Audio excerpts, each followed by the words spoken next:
The throne room smelled of expensive perfume and barely concealed desperation. Alara pressed herself against the marble pillar, trying to become invisible, a skill she'd perfected over 23 years of existing in spaces where she didn't belong. Her feet screamed in protest, blisters rubbing raw against the thin fabric of her worn shoes. She'd been standing for 6 hours straight, refilling crystal goblets and removing half-eaten delicacies from silver platters while the elite families of the Silvercrest territory paraded their daughters like prized livestock. The Luna selection ceremony, the event of the century, the moment every highborn she-wolf had been preparing for since birth. And Alara was just the help. She watched another candidate glide past, her silk gown probably worth more than Alara would earn in 5 years of servitude. The girl's mother fussed with her hair, whispering last-minute reminders about posture and poise. Alara felt something twist in her chest, not quite jealousy, more like the ache of witnessing a world she'd never be part of. A world with mothers who cared. A world where you mattered. Stop it, she told herself. You're here to work, not to dream. But God, her feet hurt. The ceremony had been going on since dawn, and the sun was now bleeding orange through the stained glass windows, casting fractured rainbows across the polished floor. Alara shifted her weight, wincing as her heel caught on a fresh blister. The head servant, Mistress Carolyn, had made it crystal clear. Stand straight, stay alert, don't draw attention. But Mistress Carolyn was nowhere in sight right now, probably in the kitchen supervising the preparation of the evening feast. Alara's gaze drifted to the center of the room, where it sat, the sacred Luna throne. Even empty, it commanded attention.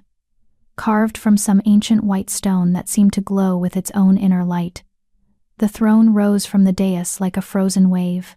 Intricate symbols covered every inch of its surface. Moon phases, howling wolves, geometric patterns that hurt to look at too long. The seat itself was draped in silver fabric that shimmered like liquid mercury. According to legend, the throne had been blessed by the moon goddess herself 300 years ago. It would recognize the true Luna, the woman destined to lead their people into a new era of prosperity and power. When the rightful Luna sat upon it, the throne would glow with celestial light, binding her to the territory and marking her as chosen. It hadn't glowed in 3 centuries. Hundreds of candidates had tried over the generations. Alpha's daughters, priestesses, women of impeccable bloodlines with family trees that stretched back to the first shifters. The throne had remained stubbornly dark for all of them. Most wolves had started to think it was just a beautiful chair with a good story attached. But tradition was tradition, and so here they were, another generation of hopeful families. Another ceremony destined to end in disappointment and political maneuvering. The Alpha would probably just choose someone based on alliances and strategy, like always. The throne was window dressing. Alara's feet throbbed with renewed intensity. A sharp pain shot up her left leg. That blister had definitely burst. She bit her lip to keep from gasping. Around her, the crowd's attention focused on the current candidate, a stunning blonde who was giving a speech about honor and duty. Everyone's eyes were forward, just for a minute. Just to take the weight off. Alara glanced around one more time, confirming that nobody was watching the servant girl in the shadows. The throne sat there on its dais, abandoned for the moment, while the candidates went through their presentations on the floor below. It was just a chair, after all. Just stone and fabric. She wouldn't hurt anything by sitting for 60 seconds while she let her feet recover. The pain decided for her. Moving quickly, quietly the way she'd learned to move through life, Alara slipped from behind her pillar and climbed the 3 steps to the dais. Up close, the throne was even more magnificent. The stone felt cool under her fingertips as she steadied herself. The silver fabric looked softer than anything she'd ever touched. She turned and lowered herself onto the seat, the relief immediate and overwhelming. Her feet dangled slightly. The throne had been built for someone taller, more regal. Alara let out a quiet sigh, closing her eyes for just a moment, savoring the absence of pain. The stone beneath her began to warm. Alara's eyes snapped open. That was strange. The throne had felt cold just seconds ago, but now heat was spreading through the stone, up through the fabric, into her body.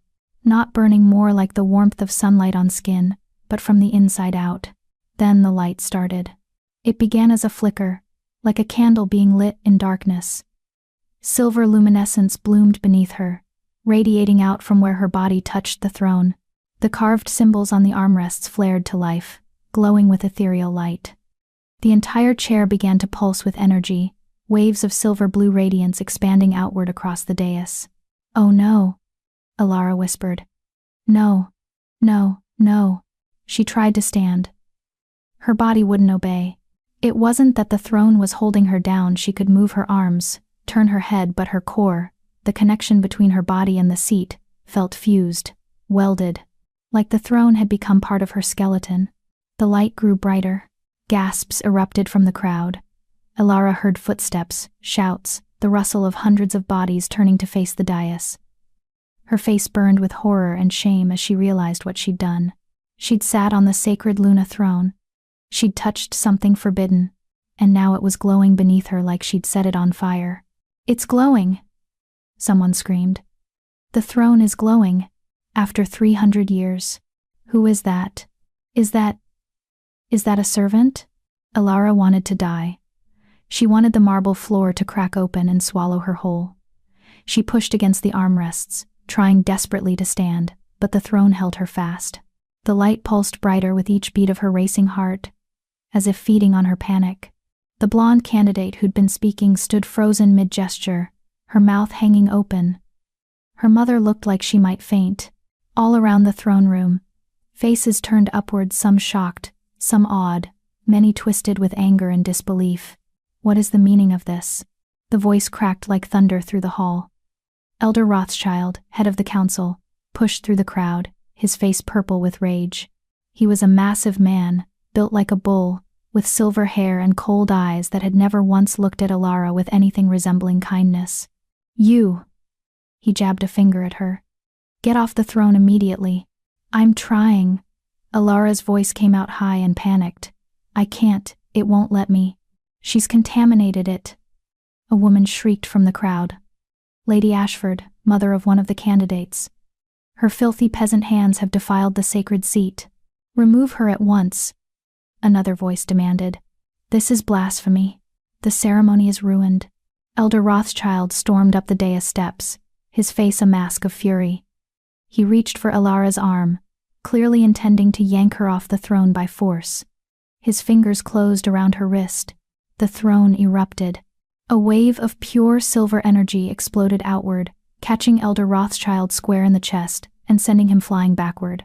He crashed into the crowd, taking down 3 other people with him.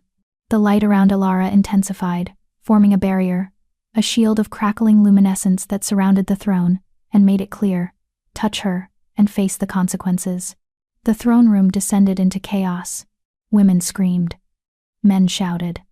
The candidates who'd spent their whole lives preparing for this moment stared at the glowing throne with expressions of devastation and fury. Because it wasn't glowing for them. It was glowing for the orphan girl in the stained uniform, the nobody with no name and no family, the servant who'd only sat down because her feet hurt. "This can't be happening," Alara whispered. But the light didn't care about her disbelief. It pulsed and swirled around her like a living thing, beautiful and terrible and absolutely undeniable. The massive oak doors at the far end of the throne room slammed open. The crowd parted immediately, bodies moving aside like water as he entered. Alara had never seen him up close before.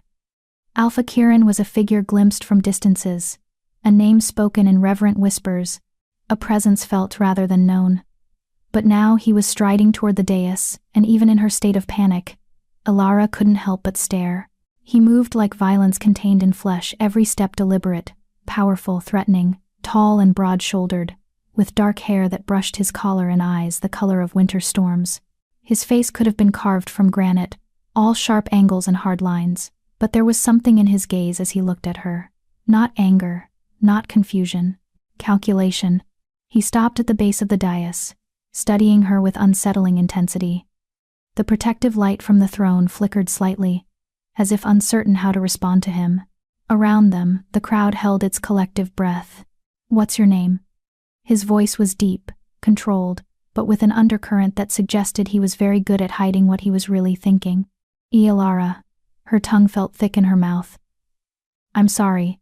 I didn't mean to. My feet hurt, and I just needed to sit down for a minute, and I didn't think." "Your family name." The shame hit her like a physical blow. "I don't have one. I'm from the servants' quarters. I was found as a baby. No pack, no family. I'm nobody. Something flickered across his face, too quick for her to read. He turned to address the crowd without taking his eyes off her. Everyone out. Alphaking, you can't possibly. Elder Rothschild had regained his feet, still looking furious. This girl has defiled the sacred, I said out. The temperature in the room dropped 10 degrees. Kieran's alpha command rolled through the space like thunder, and even Alara, who wasn't a proper shifter, who'd never successfully transformed, felt the weight of it pressing against her chest. Now, the crowd moved as one, a tide of silk and anger flowing toward the exits. But Alara saw their faces as they went, saw the hatred in Lady Ashford's eyes, saw the calculating gleam in Elder Rothschild's expression, saw the tears on the faces of girls who'd been promised this moment since birth. She'd made enemies, powerful ones, all because she'd needed to rest her feet.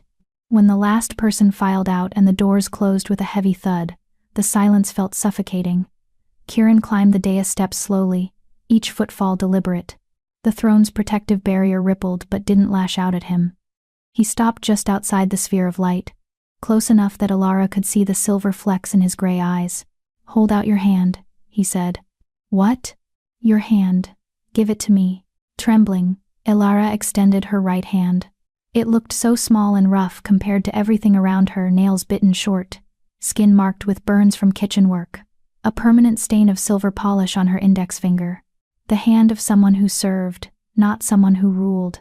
Kieran reached through the barrier of light. It parted for him like mist. His fingers closed around hers, warm, calloused, surprisingly gentle, and the moment they touched, the light changed. It stopped pulsing frantically and settled into a steady, bright glow. The silver luminescence expanded to encompass both of them, wrapping around their joined hands like ribbon. The throne hummed beneath Alara, a sound she felt more than heard, like the purr of some massive, ancient creature recognizing its master. Or rather, recognizing them both. Kieran stared at their joined hands, his expression unreadable. When he finally looked up at her, Alara saw something in his eyes that made her stomach flip, not quite anger, not quite interest. Something in between. The throne doesn't make mistakes, he said quietly, his thumb brushing across her knuckles in what might have been an unconscious gesture. 300 years, it's rejected everyone. Noble bloodlines, powerful shifters, women raised from birth to sit here. All of them failed. I didn't mean to. I know. He cut her off, but not unkindly. But that doesn't matter now. What matters is that you're here, the throne has claimed you, and you've just made a lot of very dangerous enemies. Can't you just tell them it was a mistake? That I touched something I shouldn't have? A bitter smile crossed his face. And say what? That the sacred throne, blessed by the moon goddess herself, glowed for 6 hours straight for a mistake? That it attacked a council elder to protect an error? He shook his head. The throne's judgment is absolute. If I tried to claim this was wrong, I'd be calling our most sacred relic a liar. Alara's chest tightened. So what happens now? Kieran was quiet for a long moment, still holding her hand, still studying her like she was a puzzle he couldn't quite solve. Finally he spoke, his voice low enough that only she could hear. Now, we figure out why the throne chose a servant girl with no pack, no power, and no training. And we keep you alive long enough to find the answer. He released her hand and stepped back. The protective barrier of light flickered but held. Alara felt the throne's grip on her loosen slightly. She could probably stand now if she tried. But something told her that standing would change everything, would make this real in a way it wasn't quite yet. Guards will escort you to the Luna chambers, Kieran continued, his voice returning to its formal, commanding tone. For your protection. Protection? Alara heard the fear in her own voice. Or imprisonment. That bitter smile returned. In this palace, they're often the same thing. He turned and descended the dais, moving toward the doors. Alara found her voice just before he reached them. Alphaking. He paused, glancing back over his shoulder. Do you think the throne made a mistake? For a long moment, he just looked at her, this small, scared girl in servant's clothes, sitting on a throne that was supposed to save their people, wrapped in light that shouldn't exist. When he finally answered, his voice carried a weight she didn't understand. I think the throne sees something the rest of us can't. And that terrifies them more than any mistake ever could. Then he was gone. and Alara was alone with the glowing throne, and the certainty that her life, her small, invisible, carefully protected life was over. The light pulsed beneath her, steady as a heartbeat. And somewhere deep in her chest, in a place she didn't know existed, something answered. Chapter 2. The throne rejects all others. The Luna chambers were a gilded cage. Alara had been escorted, dragged, really through marble corridors by 4 stone-faced guards who wouldn't meet her eyes. They'd deposited her in a suite of rooms so lavish she'd initially thought they'd brought her to the wrong place. Silk curtains the color of moonlight. A bed large enough to sleep 6 people. Windows that overlooked gardens she'd only ever seen while carrying laundry baskets. A bathroom with a tub carved from a single piece of white marble. It was the most beautiful prison she'd ever seen. That had been 3 hours ago. Since then, she'd heard raised voices beyond her door. Arguments, accusations, demands. The guards had changed shifts twice, but they remained posted outside, ensuring she couldn't leave. Not that she knew where she'd go. Back to the servants' quarters? After what happened? They'd probably burn her cot just to erase the contamination. Alara sat on the edge of the massive bed, still wearing her stained uniform, and tried to understand how her life had imploded in less than a day. The door burst open without warning. Lady Ashford swept in like a storm, her silk gown rustling with fury. Behind her came 3 other women Alara recognized from the ceremony mothers of candidates, all of them dripping with wealth and barely contained rage. The guards made no move to stop them. Of course not. These were high-born ladies. And Alara was just... what? A mistake? A joke? A fraud? You have some nerve, Lady Ashford hissed, her perfectly painted lips curling into a sneer. Sitting there on that bed like you belong in this room. Like you belong anywhere near that throne. Alara stood automatically, a servant's instinct to show respect to her betters. The movement seemed to enrage Lady Ashford further. Don't you dare stand in my presence like we're equals. You're a servant. A foundling.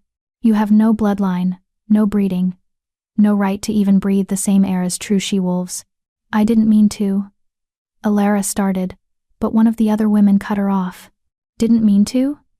Lady Pemberton laughed, the sound sharp and cruel.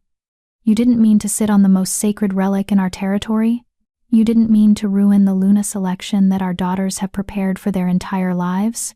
My daughter has studied politics, diplomacy, and pack law since she was 5 years old. Another woman added, her voice shaking with emotion.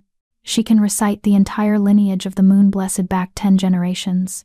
She's trained in combat, in strategy, in everything a Luna needs to know.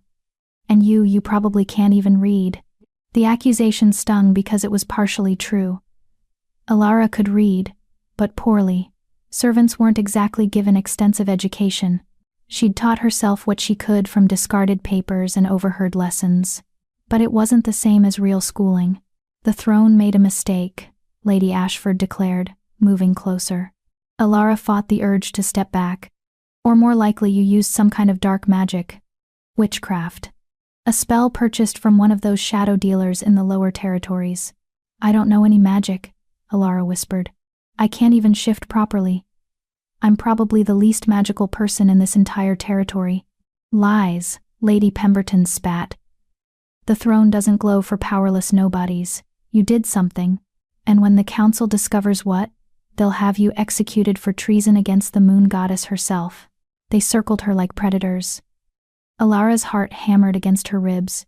These women couldn't hurt her physically, not here, not with guards outside, but their words cut deep into wounds that had never fully healed.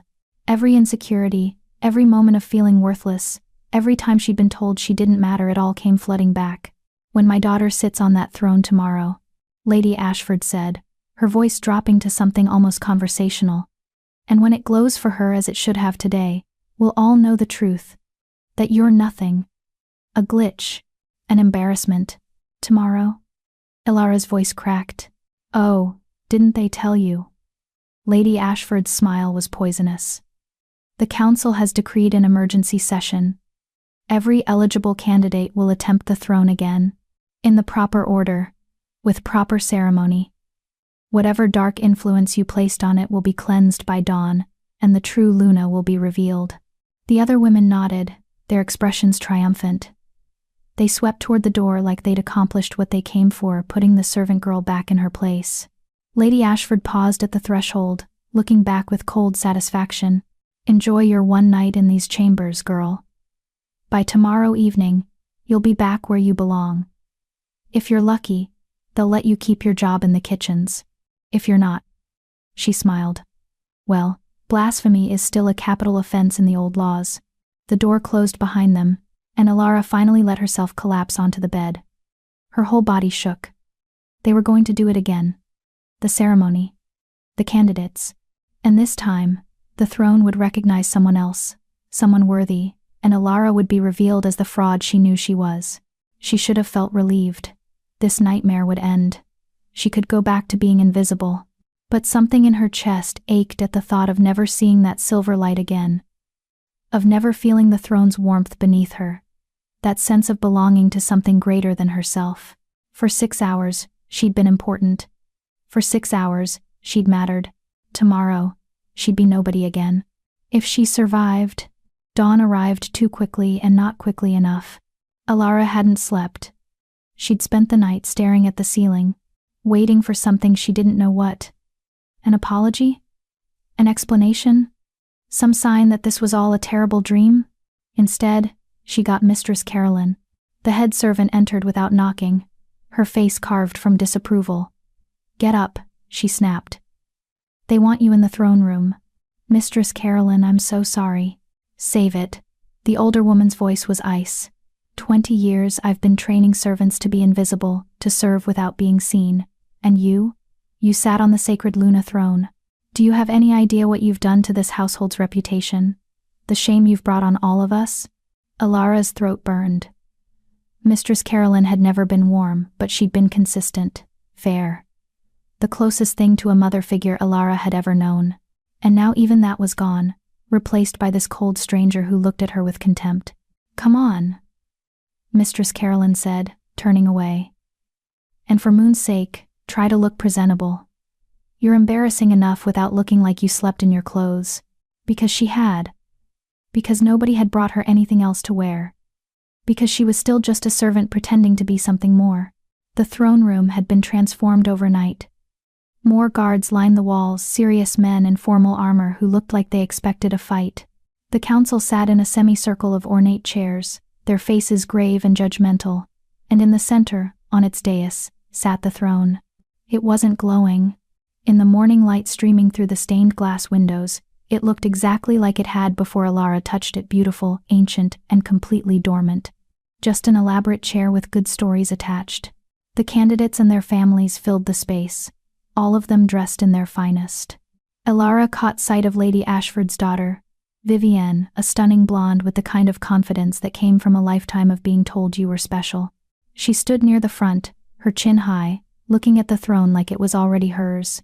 "Bring her forward," Elder Rothschild commanded from his council chair. The guards prodded Alara toward the dais. She walked the length of the throne room, feeling hundreds of eyes burning into her skin. Whispers followed her like smoke. "Servant. Fraud. Nobody." The words wrapped around her throat, making it hard to breathe.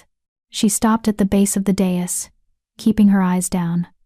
Proper servant posture. Don't make eye contact. Don't draw attention. All the rules she'd broken yesterday screamed through her mind. "The council has convened this emergency session," Elder Rothschild announced, his voice carrying through the chamber, "to rectify yesterday's irregularity. The sacred Luna throne will be tested again, properly, under controlled conditions. Each candidate will attempt the throne in order of bloodline purity." Bloodline purity. Alara had none. She was the opposite of pure bloodline. She was question marks and blank spaces, a baby found in the woods with no pack scent and no family marking. "Should the throne accept any candidate," Elder Rothschild continued, "that woman will be recognized as our Luna, and yesterday's incident will be forgotten as a temporary magical anomaly." However, his eyes fixed on Alara, with undisguised hatred, "should the throne remain dark for all candidates, the girl will be charged with magical interference and face trial for blasphemy. A death sentence." He was talking about a death sentence. Vivienne Ashford, Elder Rothschild called. As daughter of the Ashford line, descended from the original Moon Blessed, You will go first." Vivienne stepped forward with practiced grace. She'd been preparing for this moment her entire life. It showed in every movement, every confident tilt of her head. She climbed the dais steps like she was ascending to her rightful place, turned, and lowered herself onto the throne with perfect posture. The crowd held its breath. The throne remained dark.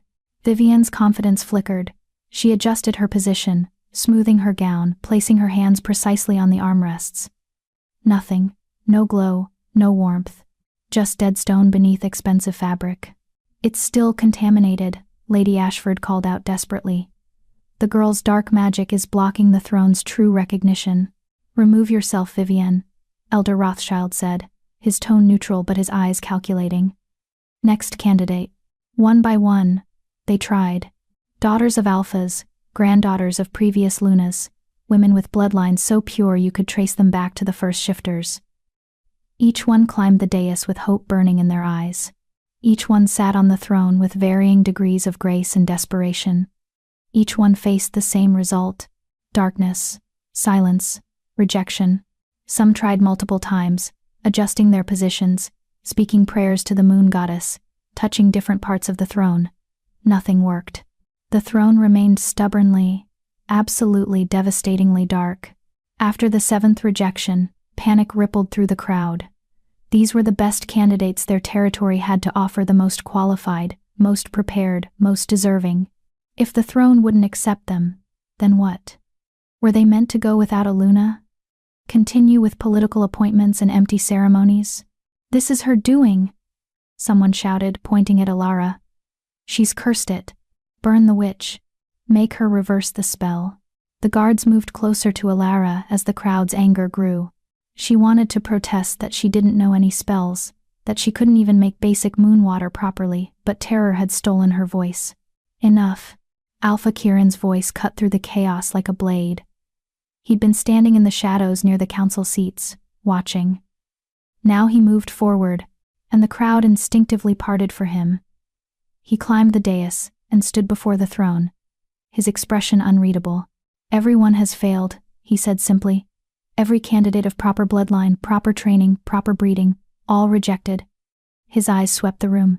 "Perhaps the problem isn't the girl. Perhaps it's our assumptions." "Alphakiren, surely you're not suggesting," Elder Rothschild began, but Kiren cut him off. "I'm suggesting we test the obvious."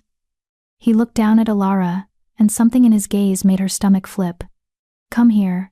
"No," Lady Ashford shrieked. "You can't let her touch it again." "If she cursed it," Kiren said calmly, "then having her sit should make no difference. The throne will remain dark, and we'll have our proof of magical interference. But if the throne responds..." He left the sentence hanging, dangerous, and full of implication. Alara's legs felt like water as she climbed the dais. Every eye in the room tracked her movement.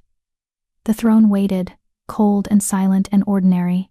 She could feel the weight of expectation crushing down on her shoulders, the hope that she was a fraud, that this would all be revealed as a trick. She sat. The throne exploded with light. Silver radiance burst from the stone like a supernova, flooding the dais and spilling down the steps. The carved symbols blazed to life, glowing so bright that people in the front rows shielded their eyes. The light wrapped around Alara like liquid silk, warm and welcoming and absolutely, undeniably real. The throne room erupted into chaos. "It's glowing again. How is this possible? She must be controlling it somehow." But Alara barely heard them. She was lost in the sensation of the throne's recognition, feeling the warmth spread through her bones, the rightness of this connection. It felt like coming home after a lifetime of wandering, like being recognized after years of invisibility, like mattering. Someone rushed the dais, one of the rejected candidates, her face twisted with fury and jealousy. "If I can't have it, neither can you." She lunged for Alara, fingers curved into claws. The throne's protective barrier snapped into existence instantly. A wall of silver fire erupted between Alara and her attacker, sending the woman flying backward. She crashed into the crowd, screaming. Burns marked her hands where she'd touched the barrier. The light intensified, responding to the threat. Alara felt the throne's power thrumming beneath her, vast and ancient and protective. It wasn't just a chair. It was alive in some way she didn't understand, and it had claimed her as surely as she'd accidentally claimed it. "Get her off of it," someone yelled. 3 guards approached the dais, weapons drawn. The barrier flared brighter, warning them back. They hesitated, looking to Elder Rothschild for orders. "Stand down," Kieran commanded, before the elder could speak. His voice carried alpha authority that even the council couldn't override. The guards lowered their weapons. Kieran turned to face the assembled crowd, his expression hard. "The throne has spoken. Twice now. In front of witnesses. Under controlled conditions. It rejects everyone except her. She's a servant," Lady Pemberton shouted. "She has no bloodline, no training, no, what she doesn't have," Kieran interrupted, his voice cutting, "is your approval. But she has the thrones. And according to our most sacred laws, the ones you all claim to respect, the throne's choice is absolute. This violates every tradition." Elder Rothschild rose from his seat, his face purple with rage. "We cannot accept a foundling as our Luna. It would be a mockery of everything we stand for. Then perhaps what we stand for needs examination." Kieran's words fell like stones into still water, creating ripples of shock. 300 years, the throne rejected everyone, every proper candidate, every pure bloodline, every prepared daughter of the elite. Maybe the throne was waiting for something different, someone different. He looked at Alara, and she saw something in his eyes that made her heart stutter. Not quite kindness, not quite respect, but possibility. Like he was seeing her for the first time, really seeing her, and trying to decide what she might become. "The council will convene to discuss this matter," Elder Rothschild declared, his voice shaking with barely controlled fury. "Until then, the girl remains in the Luna chambers, under guard. And the throne is not to be touched by anyone." "Agreed," Kieran said.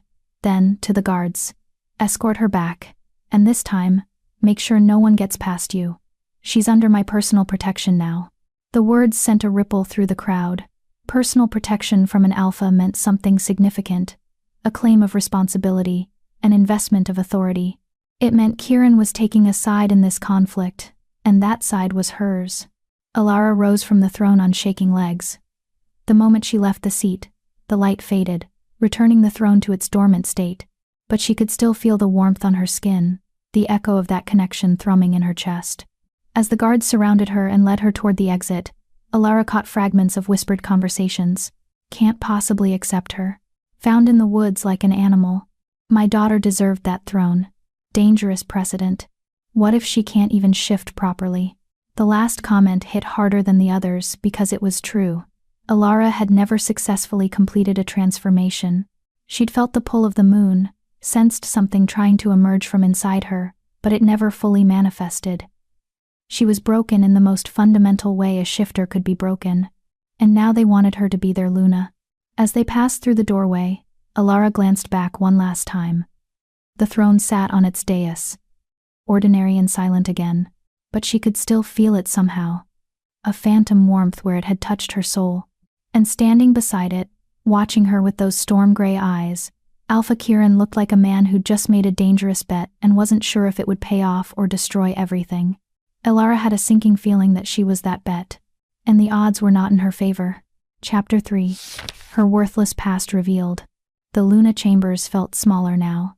Alara sat curled on the window seat, watching dawn break over the Silvercrest Gardens. She'd been locked in these rooms for 2 days since the second ceremony, 2 days of isolation, broken only by silent guards delivering meals and Mistress Carolyn's cold visits to ensure she hadn't destroyed anything. Expensive. Nobody spoke to her. Nobody explained what was happening. She was a problem they'd locked away while they figured out what to do with her. The shame was crushing. She kept replaying the moment in the throne room, the way Vivienne's face had crumpled when the throne rejected her, the raw hatred in Lady Ashford's eyes, the shocked whispers of servant, and nobody that followed Alara like a curse. These people had trained their entire lives for a destiny that had been stolen by someone who couldn't even shift properly. Alara pressed her forehead against the cool glass, and let herself remember the thing she usually tried to forget. She'd been 12 the first time she'd felt the pull. Full moon night, late summer, the air thick with the scent of pine and wild things. All the young shifters had been brought to the ceremonial grounds for their first transformation, a rite of passage, a celebration of what made them who they were. Alara had been there too, because technically she was the right age, even though everyone whispered that foundlings like her probably couldn't shift at all. She'd felt it though. Something inside her had responded to the moon's call, twisting and pulling beneath her skin. Pain had lanced through her bones as they tried to reshape themselves. Her fingernails had sharpened into claws. Fur had begun to sprout along her arms. But then nothing. The transformation had stalled halfway, leaving her gasping on the ground in agony, caught between human and wolf, belonging to neither. The other children had completed their shifts around her, becoming beautiful wolves with sleek fur and bright eyes, and Alara had remained stuck, broken, wrong. The pack healer had examined her afterward, his expression grave. "There's something blocking her transformation," he'd said, "like a wall inside her that won't come down. I've never seen anything like it." After that, they'd stopped bringing her to the ceremonial grounds. She'd been quietly removed from the lists of young shifters, reassigned permanently to servant duties. Nobody had been cruel about it, they'd simply stopped expecting anything from her. Stopped seeing her as anything more than the orphan girl who served them meals and washed their clothes. She'd learned to be grateful for invisibility. At least when nobody saw you, they couldn't be disappointed. And now? Now the entire territory was staring at her, and all they saw was a fraud sitting on a throne she couldn't possibly deserve. A knock on the door made her jump. Not the casual bang of guards, or Mistress Carolyn's impatient rap. This was different. Polite. Almost hesitant. "Come in," Alara called, her voice rough from disuse. The door opened. An Alphaking entered carrying a covered tray. He was dressed more casually than she'd seen him before, simple dark pants and a shirt with the sleeves rolled up, revealing forearms corded with muscle and marked with old scars. Without his formal alpha regalia, he looked younger, still dangerous, but more human. "The guards said you haven't eaten today," he said, setting the tray on the small table near the window. Alara stared at him. "You brought me food? Don't you have servants for that?" A ghost of a smile touched his lips. "I do. But they're all terrified of you right now. Apparently, the girl who made the sacred Luna throne glow might curse them if they look at her wrong." He lifted the cover, revealing warm bread, cheese, fruit, and what looked like honey-glazed pastries. "Besides, I wanted to talk to you. Privately." Her stomach growled traitorously at the sight of real food, not the cold, basic meals the guards had been bringing. Alara hesitated, then moved to the table. She broke off a piece of bread, expecting him to start interrogating her immediately. Instead, he sat in the chair across from her and said, "Tell me about where you came from." "I don't know where I came from. That's the whole problem. Tell me what you do know." Alara chewed slowly, buying time. Nobody had ever asked her this before, not like they cared about the answer. Usually, when people inquired about her past, it was to confirm their assumptions about her worthlessness. But Kieran waited, patient and attentive, like her story actually mattered. "I was found at the edge of Silvercrest territory," she finally said. 23 years ago, during the worst winter in recorded history. A patrol discovered me abandoned near the northern border, just a baby wrapped in a blanket with no pack scent, no markings, nothing to identify where I came from. She remembered the story because it had been told to her countless times, usually accompanied by pointed comments about how lucky she was that anyone had bothered to take her in. "The patrol brought me back to the main compound. The healers examined me, tried to determine my bloodline. They found nothing. No recognizable genetic markers, no connection to any known pack. It was like I'd appeared out of thin air. Or someone went to great lengths to hide your origins," Kieran said quietly. Alara looked up sharply. "What?" "It takes powerful magic to completely erase pack scent and genetic markers. Whoever left you there didn't just abandon a baby, they made sure no one could trace you back to them." The thought had never occurred to her. She'd always assumed her parents were dead or didn't want her. But what if it was something else? Something deliberate? "The council debated what to do with me," she continued, pushing down the dangerous flutter of hope in her chest. "Some wanted to leave me at a human orphanage. But Elder Rothschild's wife, she was still alive, then she convinced them to let me stay. She thought it would show mercy, compassion." Alara's laugh was bitter. "She died when I was 3. After that, I was just here. A charity case. They put me in the servants' quarters, trained me to work, and that was my life. Did you have friends? Anyone who cared about you? The question hurt more than it should have. The other servant children were kind enough, but we all knew I was different. I was the foundling, the one with no family, no pack, no future. And when I couldn't shift.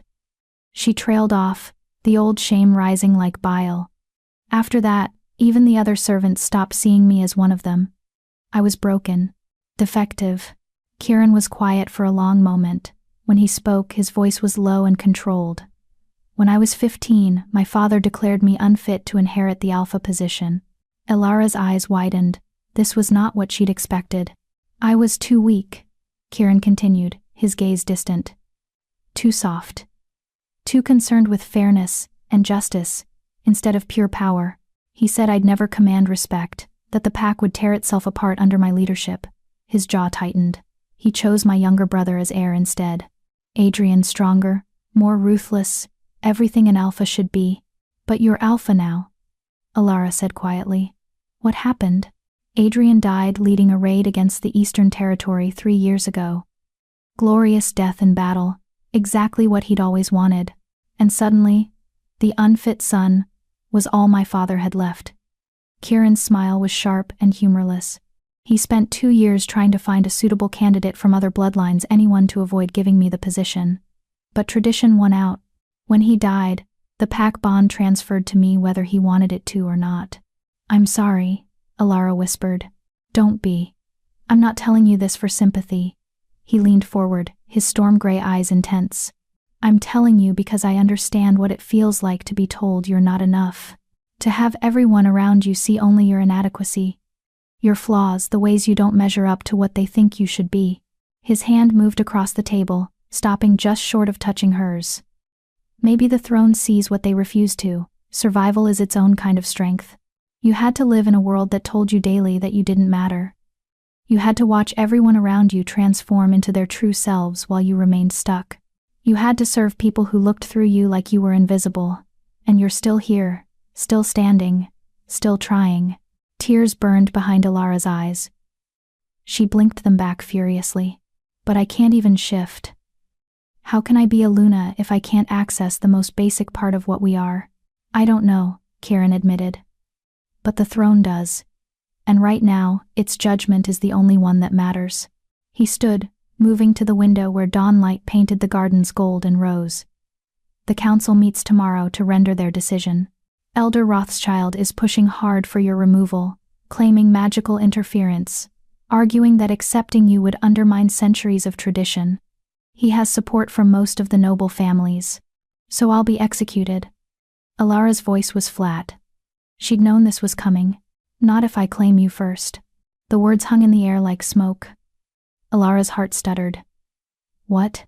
Kieran turned to face her, his expression serious. As Alpha, I can claim you as my mate. It's within my rights, and it would force the council to accept you regardless of bloodline or tradition. A mate of the Alpha automatically holds Luna status. But you don't even know me. Ilara's voice came out strangled. I'm nobody. You're the woman the throne chose, Kieran interrupted. And right now, that makes you the most important person in this territory, whether you feel ready for it or not. That's not a reason to mate with someone. Ilara stood abruptly, panic clawing at her chest. That's political strategy. That's using me as a pawn in whatever game you're playing with the council. Yes, Kieran said simply. It is. I won't lie to you about that. The honesty was somehow more devastating than a pretty lie would have been. Ilara wrapped her arms around herself, feeling suddenly cold despite the warm room. So what? We perform some ceremony. And suddenly I'm your Luna and everything is fine. No. We perform the ceremony, and then we deal with the 50 other crises that will immediately follow. The noble families who wanted their daughters in this position. The council members who see you as a threat to their power. The neighboring territories who will view a foundling Luna as weakness they can exploit. He crossed the room, stopping just in front of her. It won't be fine, Ilara. It will be a war. But at least you'll be alive to fight it. Why? The question burst out of her. Why do you even care? You could just let them remove me, Choose someone appropriate. Maintain the status quo. Why risk your position for someone like me? Kieran was quiet for so long she thought he wouldn't answer. When he finally spoke, his voice was barely above a whisper. Because I'm tired of watching tradition crush anyone who doesn't fit the mold. I'm tired of a system that values bloodline over character, appearance over ability, and maybe. He paused, something vulnerable flickering across his face. Maybe I want to believe that the throne saw something real. That you were chosen for a reason, even if we can't understand it yet. His hand lifted, hovering near her cheek, but not quite touching. You don't have to decide now. Think about it tonight. Tomorrow, when the council convenes, I'll need your answer. And if I say no, Alara whispered, then I'll do what I can to protect you, but my options will be severely limited. They'll likely exile you at best, execute you at worst. His hand dropped. The choice is yours. It shouldn't be. You shouldn't have to choose between a political mating and possible death, but this is the reality we're facing. He moved toward the door, then paused. For what it's worth, I don't think you're nobody. Nobody doesn't survive 23 years of being told they're worthless. Nobody doesn't maintain kindness in a world that shows them none. Nobody doesn't catch the attention of a 300-year-old magical throne. The door closed behind him with a soft click, and Alara was alone again with her impossible choice. Night fell, and Alara still couldn't decide. She paced the chambers, wearing a path in the expensive carpet. Mate the Alpha, a man she barely knew, who saw her as a strategic necessity rather than a person. Refuse and face almost certain death for the crime of sitting in the wrong chair. Some choice. Around midnight, Alara gave up on sleep and returned to the window seat. The full moon hung heavy in the sky, its silver light spilling across the gardens like liquid metal, beautiful and cold and distant, just like the destiny everyone kept trying to force on her. She pressed her hand against the glass and thought about her life. Really thought about it. Without the practiced gratitude she usually wrapped around her pain. She'd spent 23 years making herself small, invisible, convenient. She'd swallowed every insult, accepted every rejection, absorbed every message that she didn't matter. And what had it gotten her? A cot in the servants' quarters and the perpetual feeling that she was one mistake away from being thrown away like trash. The throne had seen her. The throne had glowed for her. For 6 hours she'd mattered in a way she never had before. Maybe that was worth fighting for. Maybe it was worth the war Kieran promised would follow. Or maybe she was just tired of running from a life that refused to let her hide anymore. A sound from the corner of the room made her spin around. A figure emerged from the shadows near the door. How had they gotten past the guards? And Alara's breath caught. It was a woman, ancient and bent with age, wearing robes marked with symbols Alara didn't recognize. Her eyes were clouded white, but somehow she looked directly at Alara with perfect accuracy. Who? Alara started, but the woman raised a gnarled hand. Hush, child. We don't have much time. Her voice was like wind through dead leaves. They'll discover I'm here soon, and there are things you need to know before tomorrow's judgment. How did you get past the guards? A dry laugh. I am Priestess Mara. I was performing sacred rituals when your great-grandparents were still pups. A few guards don't concern me. She moved closer, surprisingly spry despite her apparent age. Come, we must go to the chamber beneath the throne room. The truth of your bloodline waits there. My bloodline? Hope and fear tangled in Alara's chest. You know where I came from? I know what you are, Mara corrected. Where you came from is a longer story, and time is short. Will you come, or will you face tomorrow's council still believing yourself worthless? Alara looked at the door, at the guards beyond it, at the gilded cage that had become her world. Then she looked at this strange priestess with her clouded eyes and forbidden knowledge. Really, there was only one choice. Show me, Alara said. Priestess Mara smiled, revealing teeth that seemed too sharp. Finally. Someone with sense.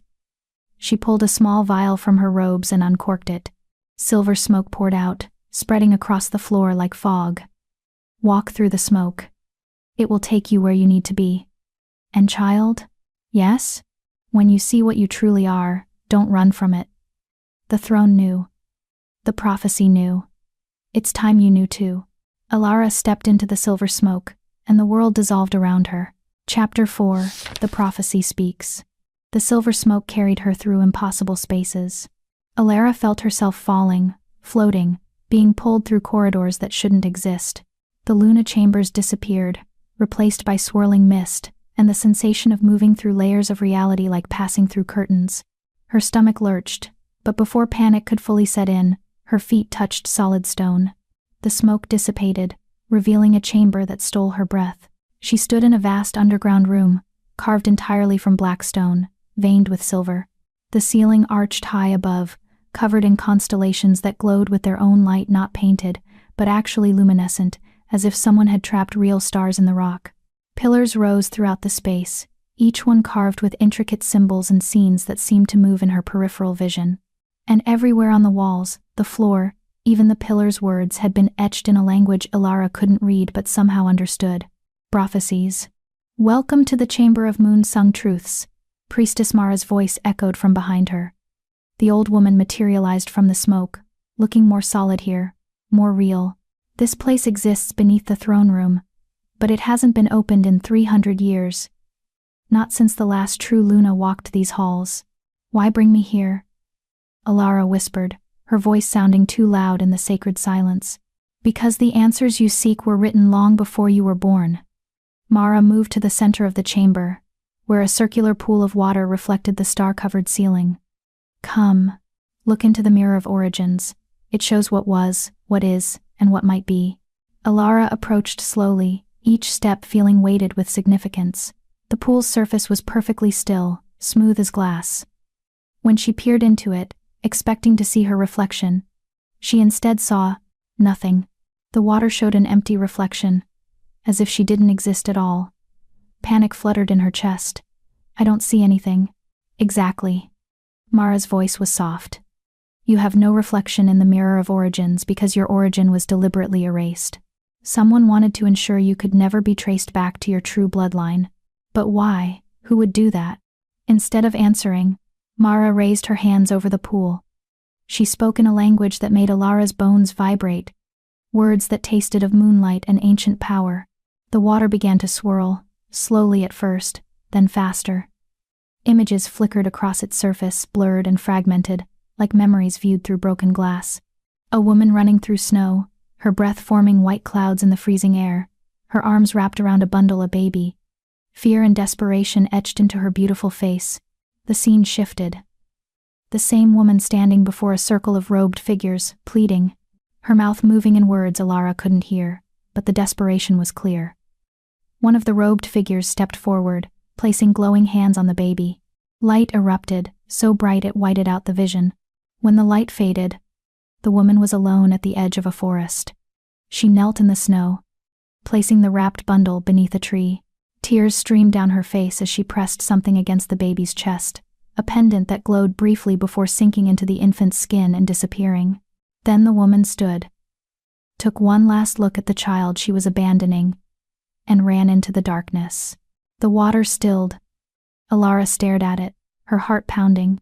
That was my mother. Yes. She gave me up to protect me. The realization hit like a physical blow. All these years, she'd assumed she was unwanted, discarded, but that woman's face had been destroyed by grief, not indifference. "Your mother was Luna Cassandra of the Northern Wildlands," Mara said quietly. "She fled her territory 23 years ago during what the histories call the Great Purge, a systematic elimination of anyone carrying the ancient Luna bloodline. I don't understand. Why would anyone want to eliminate Lunas?" Mara gestured to the walls around them.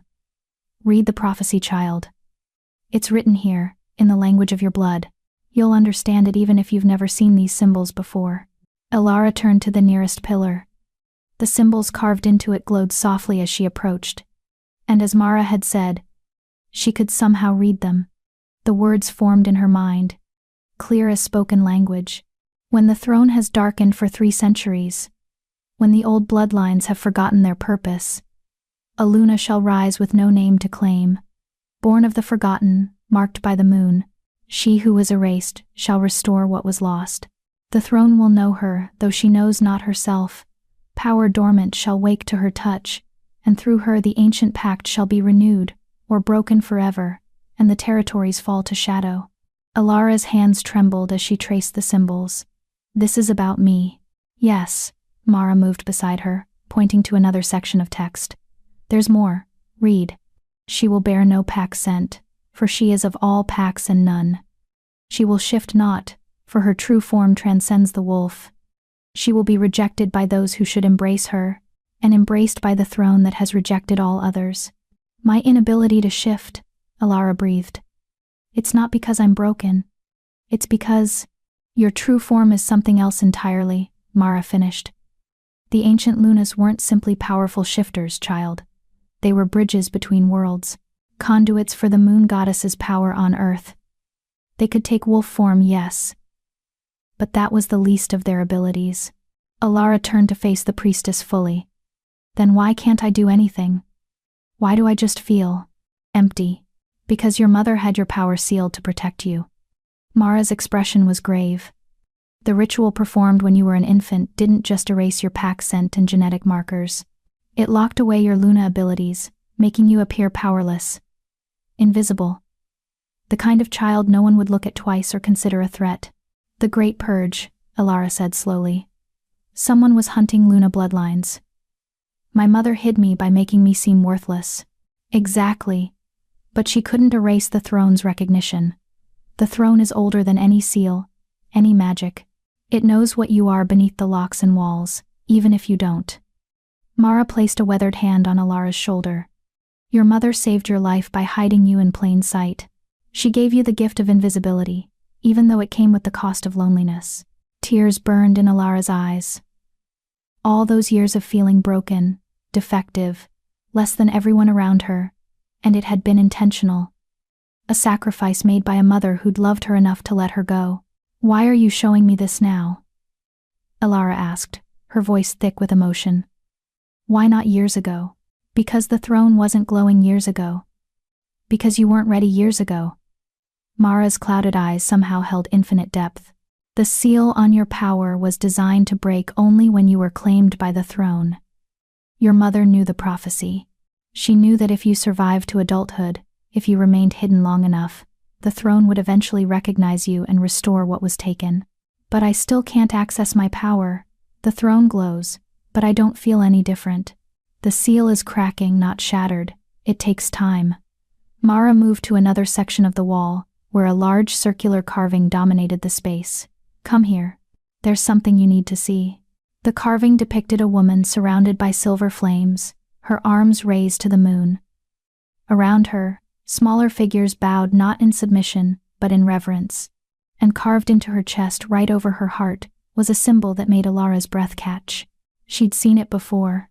Without thinking, Alara pressed her hand to her own chest, just below her collarbone. There, hidden beneath her uniform, was a birthmark she'd always had, a crescent moon wrapped around a star. She'd thought nothing of it her entire life. Just a random mark, meaningless. That's not a birthmark, Mara said softly. That's the mark of the moon blessed. Every true Luna carries it, placed on them by the goddess herself at birth. Your mother's sealing ritual couldn't erase it, it's too fundamental to what you are. Alara pulled down the collar of her uniform, staring at the mark. In the strange light of the chamber, it seemed to glow faintly, pulsing in time with her heartbeat. All this time I thought it was just me. Just something ordinary.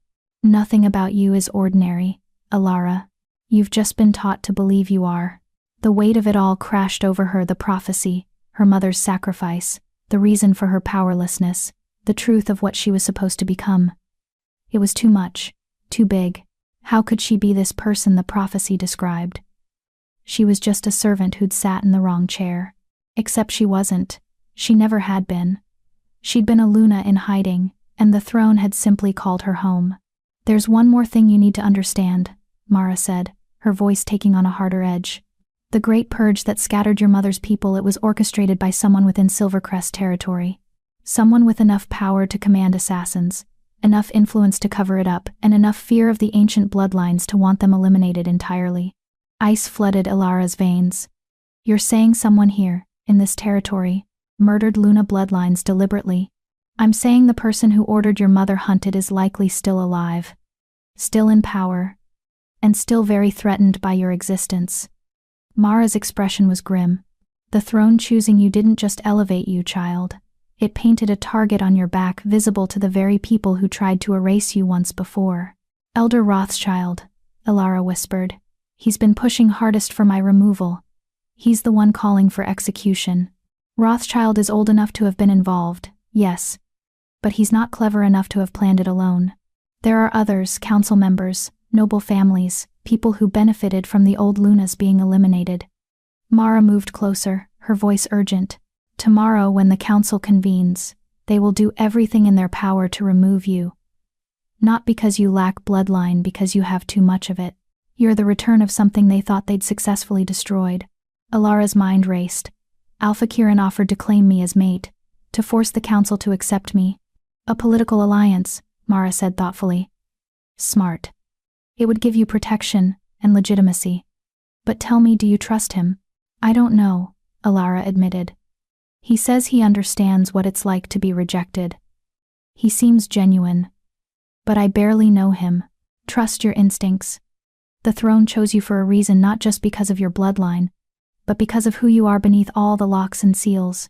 You survived 23 years in a hostile environment while powerless. That takes strength and intelligence. Use both. Mara pulled something from her robes, a small vial filled with liquid that shimmered like captured moonlight. Drink this before you sleep tonight. It will help the seal crack further, allow more of your power to surface. It won't fully break it, that will take time and deliberate effort, but it will give you enough to defend yourself if necessary. Alara took the vial with shaking hands. What if I'm not ready? What if I can't be what the prophecy says I should be? Then you fail, and the territories fall to shadow, and everyone dies. Mara's bluntness was almost refreshing, after days of political dancing. But I don't think you'll fail. You know why? Why? Because you've already done the hardest part. You survived. Everything else is just details. The priestess raised her hands again, and silver smoke began to gather around them. It's time for you to return. The guards will be doing their rounds soon, and we can't have them finding your chambers empty. She gripped Alara's shoulders, her clouded eyes boring into Alara's with unexpected intensity. Remember this, Luna Alara of the Forgotten Line. The throne doesn't make mistakes. Your mother didn't sacrifice everything for nothing, and you are not, have never been worthless. You are exactly what this territory needs, even if they're too blind to see it yet. The smoke swallowed Alara whole. She materialized back in the Luna chambers, gasping and disoriented. The room looked exactly as she'd left it, moonlight streaming through the windows, the bed undisturbed, the guard's footsteps echoing in the hallway outside. It was as if she'd never left, but everything had changed. Alara moved to the mirror hanging over the vanity and stared at her reflection. Same plain face, same worn servant's uniform, same messy hair and tired eyes. But now she saw herself differently. She pulled down her collar and looked at the mark of the moon blessed, glowing faintly in the dim light. Not a birthmark. A brand. Proof of what she was. Luna, Cassandra's daughter. The prophesied Luna. The girl who was supposed to save them all, or watch them fall to shadow. No pressure. Alara laughed, the sound slightly hysterical. Then she uncorked the vial Mara had given her, and drank the moonlight liquid in one gulp. It tasted like starlight and promises cool and bright and terrifying. Power rushed through her like a dam breaking. Not the full flood, Mara had been clear about that, but enough to feel the change. Her senses sharpened, colors became more vivid. She could hear conversations 3 floors down, smell the distinct scent of each guard posted outside her door. Feel the pull of the moon like a physical tether connecting her to something vast and ancient. Her body began to ache, not painfully, but with the sensation of something trying to unfold inside her. The seal cracking, just as Mara had promised. Alara gritted her teeth and rode out the wave of transformation, feeling her bones shift slightly, her muscles strengthen, her very cells remembering what they were supposed to be. When it passed, she was still human-shaped, still herself, but different, stronger, more present in her own skin than she'd ever felt before.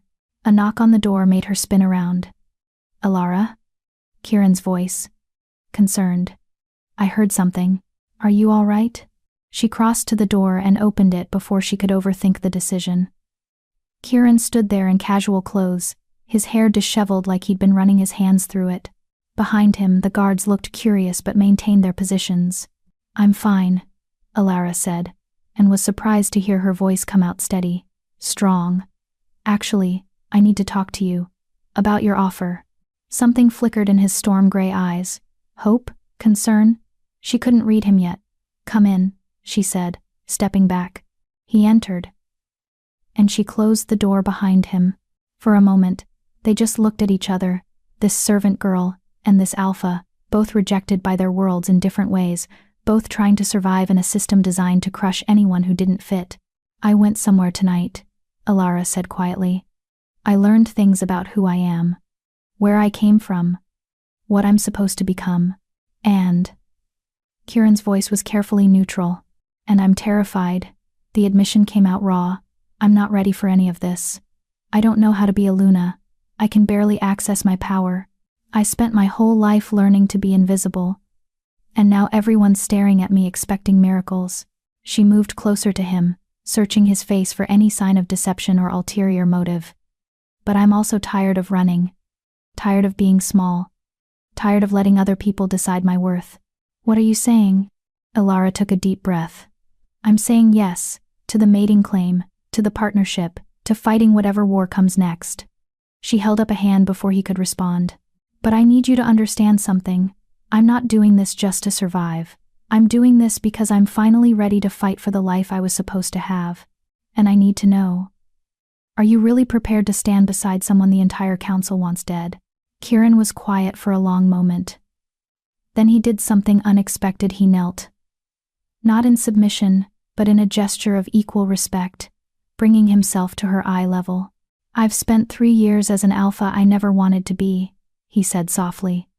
"Leading a territory that still questions my right to rule, following traditions that crush anyone who's different. And every day, I've wondered if there was a better way, a different path." His hand reached out, palm up, offering, "Maybe you're that path. Maybe the throne chose you not just for what you might become, but for what you already are, someone who survived their worst without becoming cruel. Someone who maintained kindness in a world that showed them none." His fingers brushed hers. "So yes, Alara of the Forgotten Line. I'm prepared to stand beside you, to fight for you, to protect you from the people who want you erased." His smile was small but genuine. "And maybe, if we're very lucky, to build something better than what came before." Alara felt something crack open in her chest, not the seal on her power but something deeper, the wall she'd built around her heart to survive all those years of rejection. She'd been so alone for so long that she'd forgotten what it felt like to have someone choose her deliberately. "Tomorrow," she said, threading her fingers through his, "we face the council together." "Together," he agreed. And for the first time since sitting on that cursed throne, Alara felt something other than fear. She felt ready. Chapter 5. The Rejection Ceremony. Dawn arrived like an execution date. Alara stood before the mirror in a dress someone had delivered during the night, silver silk that shimmered like moonlight, far too elegant for someone who'd spent her life in servant's clothes. The fabric felt foreign against her skin, like wearing someone else's identity. But she supposed that's exactly what she was doing. Becoming someone else. Someone the prophecy claimed she'd always been. The mark of the moon blessed pulsed beneath the dress's neckline, warm against her chest.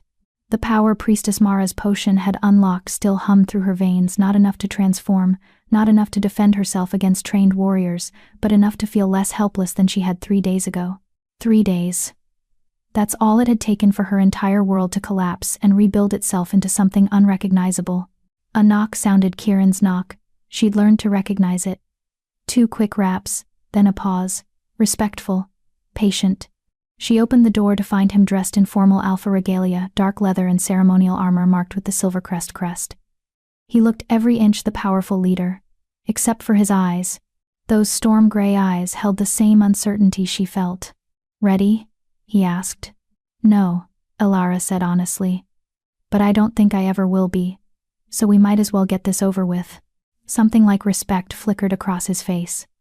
"The council has assembled in the Grand Hall. They've turned this into a full tribunal. He hesitated. Alara, you need to understand what's about to happen. This won't be a conversation. It will be a trial. They'll bring evidence, witnesses, accusations. They'll try to break you down publicly so that even if I claim you as mate, your authority as Luna will be destroyed before it begins. What kind of evidence could they possibly have? I sat on a chair. They'll twist everything. Your unknown origins will become proof of dark magic. Your inability to shift will be evidence of being cursed or inhuman. Your years of service will be framed as infiltration, like you were planted here decades ago, as part of some conspiracy. His jaw tightened. The truth doesn't matter to them. Only the narrative. Alara felt her stomach twist, but she forced herself to nod. Then we'll just have to create a better narrative. They walked through the palace corridors side by side, guards flanking them. Servants pressed themselves against the walls as they passed, eyes wide with fear and curiosity. Alara caught fragments of whispered conversations. Can't believe the Alpha is really going through with this. My mother says she's a witch who cursed the throne. Heard she was found in the woods raised by demons. The stories had already grown beyond recognition. In 3 days, she'd gone from invisible servant to legendary villain. The grand hall doors loomed ahead, massive oak panels carved with the history of Silvercrest territory. Battles won, treaties signed, leaders crowned. All the moments that made a pack's legacy. Soon, she'd either join that history or be erased from it entirely. The doors swung open. The hall was packed. Every council member, every noble family, every person of influence in the territory had gathered. They filled the tiered seating that rose on either side of the central floor, creating an arena atmosphere. At the far end, elevated on a platform, sat the council's judgment seats, 12 chairs for 12 elders, with Elder Rothschild in the center, looking like a king about to pass sentence. And in the middle of everything, isolated on its dais, sat the sacred Luna throne, dark, silent, waiting. The crowd's noise died as Alara entered. Hundreds of eyes tracked her movement down the central aisle, their gazes heavy with judgment. She kept her chin up, her steps steady, even though every instinct screamed at her to run. Kieran walked beside her, his presence a silent statement. She was under his protection. They stopped before the council platform. Elder Rothschild rose, his expression carved from stone and contempt. "We are gathered," his voice boomed through the hall, "to render judgment on the matter of Alara, foundling servant of Silvercrest, who claims the right to sit upon the sacred Luna throne by virtue of its recognition." He paused, letting the weight of his words settle. "This council will determine whether such recognition is genuine or the result of magical interference, deception, or forces that seek to undermine our sacred traditions. The throne's recognition is not in question," Kieran said, his alpha command making several council members flinch. It glowed twice. In front of hundreds of witnesses, under controlled conditions. "The throne's judgment is absolute according to our oldest laws. Laws written when the throne could be trusted," Elder Rothschild countered. "But 300 years of silence suggests the throne's magic may have deteriorated, or been corrupted." His gaze fixed on Alara like she was something diseased. "We must consider the possibility that what we witnessed was not true recognition, but rather a magical anomaly triggered by external forces. You're suggesting I somehow corrupted a relic blessed by the moon goddess herself?" Alara's voice came out stronger than she expected. "I'm a servant who can barely light a candle with moon magic. How exactly would I accomplish that?" "That," Elder Rothschild smiled coldly, "is precisely what we intend to discover." He gestured to the side of the hall. "Bring in the first witness." A woman was escorted to the center, older, thin, with nervous eyes. Alara recognized her as one of the kitchen staff, someone who'd worked alongside her for years. "State your name," Elder Rothschild commanded. "M. Margaret, Your Eminence, head cook's assistant. And how long have you known the accused?" "Since she was a child, Your Eminence. She came to the kitchens when she was about 7. Tell the council what you observed about Alara's behavior over the years." Margaret's eyes darted to Alara, apologetic and afraid. She was always strange, Your Eminence, kept to herself, didn't make friends easy, and she was always watching, observing. like she was studying us. Studying you? Elder Rothschild repeated, as if gathering information. I suppose so, Your Eminence. Did she ever demonstrate unusual abilities, unexplained knowledge, signs of hidden power?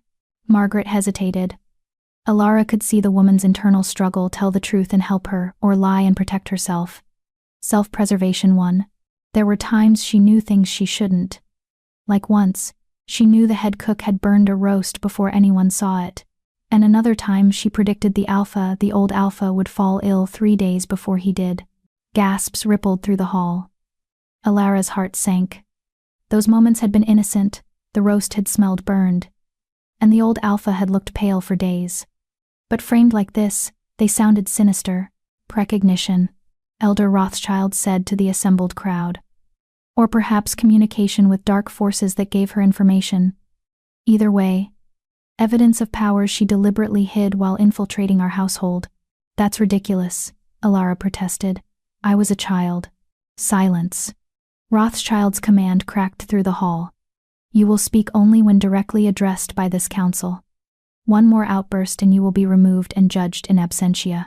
Kieran's hand found hers, squeezing gently. A warning. Pick your battles. Don't give them an excuse to remove you from the room. Margaret was dismissed, and more witnesses followed. Each one presented innocent moments from Alara's life twisted into evidence of conspiracy. The time she'd taken extra food from the kitchens, clearly stealing to perform blood rituals. The time she'd been found in the library, obviously studying forbidden magic. The time she'd been late to a ceremony, deliberately positioning herself to sabotage the throne. 23 years of an unremarkable life, reconstructed into the biography of a dark sorceress. Then Elder Rothschild called his final witness, and Alara's blood turned to ice. Mistress Carolyn. The head servant entered with her spine rigid, her face carefully neutral. She'd trained Alara, supervised her, been the closest thing to family she'd ever had, and now she stood before the council, ready to testify. Mistress Carolyn, Elder Rothschild said warmly, like greeting an old friend. You've served this household for how many years? 43. Your Eminence. And you personally oversaw Alara's training and placement within the servant hierarchy? I did. Tell us in your professional opinion, was there anything unusual about this girl? Mistress Carolyn was quiet for a long moment. When she spoke, her voice was measured and cold. She was too smart for her station. Most foundlings accept their place, understand the charity extended to them. But Alara always had questions. Always wanted to know why things were done certain ways. Always pushing boundaries. Ambitious, Rothschild said. Resentful, perhaps, of her lowly position? Perhaps. Would you say she had reason to want to elevate herself, to seek power she wasn't entitled to? I believe, Mistress Carolyn said slowly, each word deliberate, that every servant dreams of being more than they are. Whether they act on those dreams is another matter. It wasn't a direct condemnation, but it didn't need to be. The implication hung in the air. Alara was a scheming servant who'd manipulated the throne to escape her proper place. Alara felt something crack inside her chest. Not the seal on her power, but something more fragile. The last thread of hope that someone from her old life would stand up for her. That someone would say, she was kind, she worked hard, she didn't deserve this. But nobody did. Because they were all too afraid, or too angry, or too convinced that she was exactly what the council claimed she was, a threat. The evidence is clear, Elder Rothschild declared, turning to address the assembled crowd. We have a girl of unknown origin, demonstrating unexplained abilities, who conveniently positioned herself to touch the throne during a sacred ceremony. The so-called recognition was almost certainly magical interference designed to, then let her prove it, a voice called from the crowd. Everyone turned. A man stood in the back, tall, weathered, with the bearing of a warrior. Alara didn't recognize him, but from the way the crowd reacted, he was someone important. Commander Thorne, Elder Rothschild said, irritation bleeding through his controlled tone. You have something to contribute? I do. Commander Thorne moved down the aisle, his steps confident. You claim she used dark magic to corrupt the throne. Fine. Test her. If she has the power to manipulate a relic blessed by the moon goddess, surely she has the power to defend herself in a proper Luna's trial. Murmurs of agreement rippled through the hall. Elder Rothschild's expression darkened. You're suggesting a trial by combat? I'm suggesting we give her a chance to prove the throne didn't make a mistake. Thorn stopped beside Alara, looking down at her with eyes that held something unexpected curiosity. If she's truly Luna material, she should be able to pass the same tests every Luna candidate has historically faced. Combat. Strategy. Power demonstration. If she fails, we have our answer. If she succeeds. He shrugged. Then maybe the throne knew what it was doing. This is highly irregular, Rothschild protested. But other council members were nodding, whispering among themselves. It's traditional, Thorn countered. Every Luna in our history has proven herself through trials. Why should this one be different? Because I'll fail, Alara thought desperately. Because I can't fully shift, can't fight, can't access most of my power. They're setting me up for public humiliation followed by execution. But then she felt Kieran's hand on her back, steadying her. Heard his voice, low and meant only for her. This is better than immediate conviction. At least this way, you have a chance. A chance. The smallest, thinnest thread of possibility. Elder Rothschild clearly sensed he was losing control of the narrative. Very well, he said, his voice tight. The accused will face 3 trials. Combat prowess to prove she can defend the pack. Strategic thinking to prove she can lead. And power manifestation to prove she truly carries Luna bloodline. She will have until sunset tomorrow to prepare. His smile was cruel. After all, we want to give her every advantage. 24 hours. To learn to fight, to demonstrate leadership abilities she didn't have, and to unlock powers that were still sealed. It was impossible. And when she fails all 3? Lady Ashford called from her seat, her voice dripping satisfaction. What then? Then, Elder Rothschild said, his gaze locked on Alara. She will be exiled from Silvercrest territory permanently, forbidden from ever returning on pain of death. And the throne will be cleansed of whatever corruption she introduced. He paused. Additionally, any who supported her claim, any who vouched for her authenticity, will be held accountable for their poor judgment. The threat was clear. If Alara failed, Kieran would pay the price too. His position, his authority, possibly his life, all tied to her success or failure. This is blackmail. Kieran growled. This is justice, Rothschild countered. Now, do we have the accused's agreement to these terms? Or does she prefer immediate exile without trial? Alara looked at the throne, sitting dark and silent on its dais. She thought about her mother, who'd sacrificed everything to keep her alive. About Priestess Mara's words. You survived. Everything else is just details. About the prophecy written on those ancient walls. She who was erased shall restore what was lost. She'd spent 23 years being invisible, letting other people decide her worth. Maybe it was time to stop. I accept, Alara said, her voice carrying through the hall. I'll take your trials, all 3. And when I pass them, this council will acknowledge what the throne already knows, that I am exactly where I'm supposed to be. The confidence in her voice was pure bluff. Inside, she was terrified. But she'd learned something important from years of being invisible. Sometimes you had to fake being brave until the bravery caught up. Elder Rothschild's expression suggested he knew she was bluffing, and looked forward to watching her fail. Excellent. The trials will commence tomorrow at dawn, in the ceremonial arena. Until then, the accused will remain in the Luna chambers under guard. Dismissed. The crowd erupted into conversation as people filed out. Alara caught fragments, bets being placed on how badly she'd fail, speculation about who would be chosen as Luna after she was exiled, satisfaction that the servant girl would finally be put in her place. Kieran leaned close as the guards moved to escort her out. 24 hours. We'll use every minute. I'll have the best combat trainer in the territory work with you, and we'll figure out the power manifestation. How? Alara whispered. Most of my abilities are still sealed. I felt a little of it break last night, but not enough. Not nearly enough to demonstrate Luna-level power. Then we'll break more of it. His jaw was set with determination. Your mother sealed your power to protect you. But you're not a helpless infant anymore. You're a woman facing execution if you can't access what's already yours. That kind of necessity has a way of shattering barriers. The guards surrounded them, preventing further conversation. As they led her back toward the Luna chambers, Alara caught sight of faces in the crowd, some pitying, most satisfied, a few uncertain. But one face stood out. Priestess Mara, half hidden in shadow near a pillar. The old woman's clouded eyes met Alara's, and she gave the smallest nod, a reminder, the throne doesn't make mistakes. But as Alara was locked back in her gilded cage with the weight of tomorrow's impossible trials crushing down on her, she couldn't help thinking that the throne might have severely overestimated what she was capable of. 24 hours to become someone she'd never been. 24 hours to unlock power she couldn't access. 24 hours to prove she deserved to exist. Through the window, the sun climbed higher, marking the passage of time she couldn't afford to waste. Somewhere in the palace, her enemies were celebrating her upcoming failure. And somewhere deeper, in chambers beneath the throne room, prophecies waited to be fulfilled or proven false. Alara pressed her hand to her chest, feeling the mark of the moon-blessed pulse beneath her skin.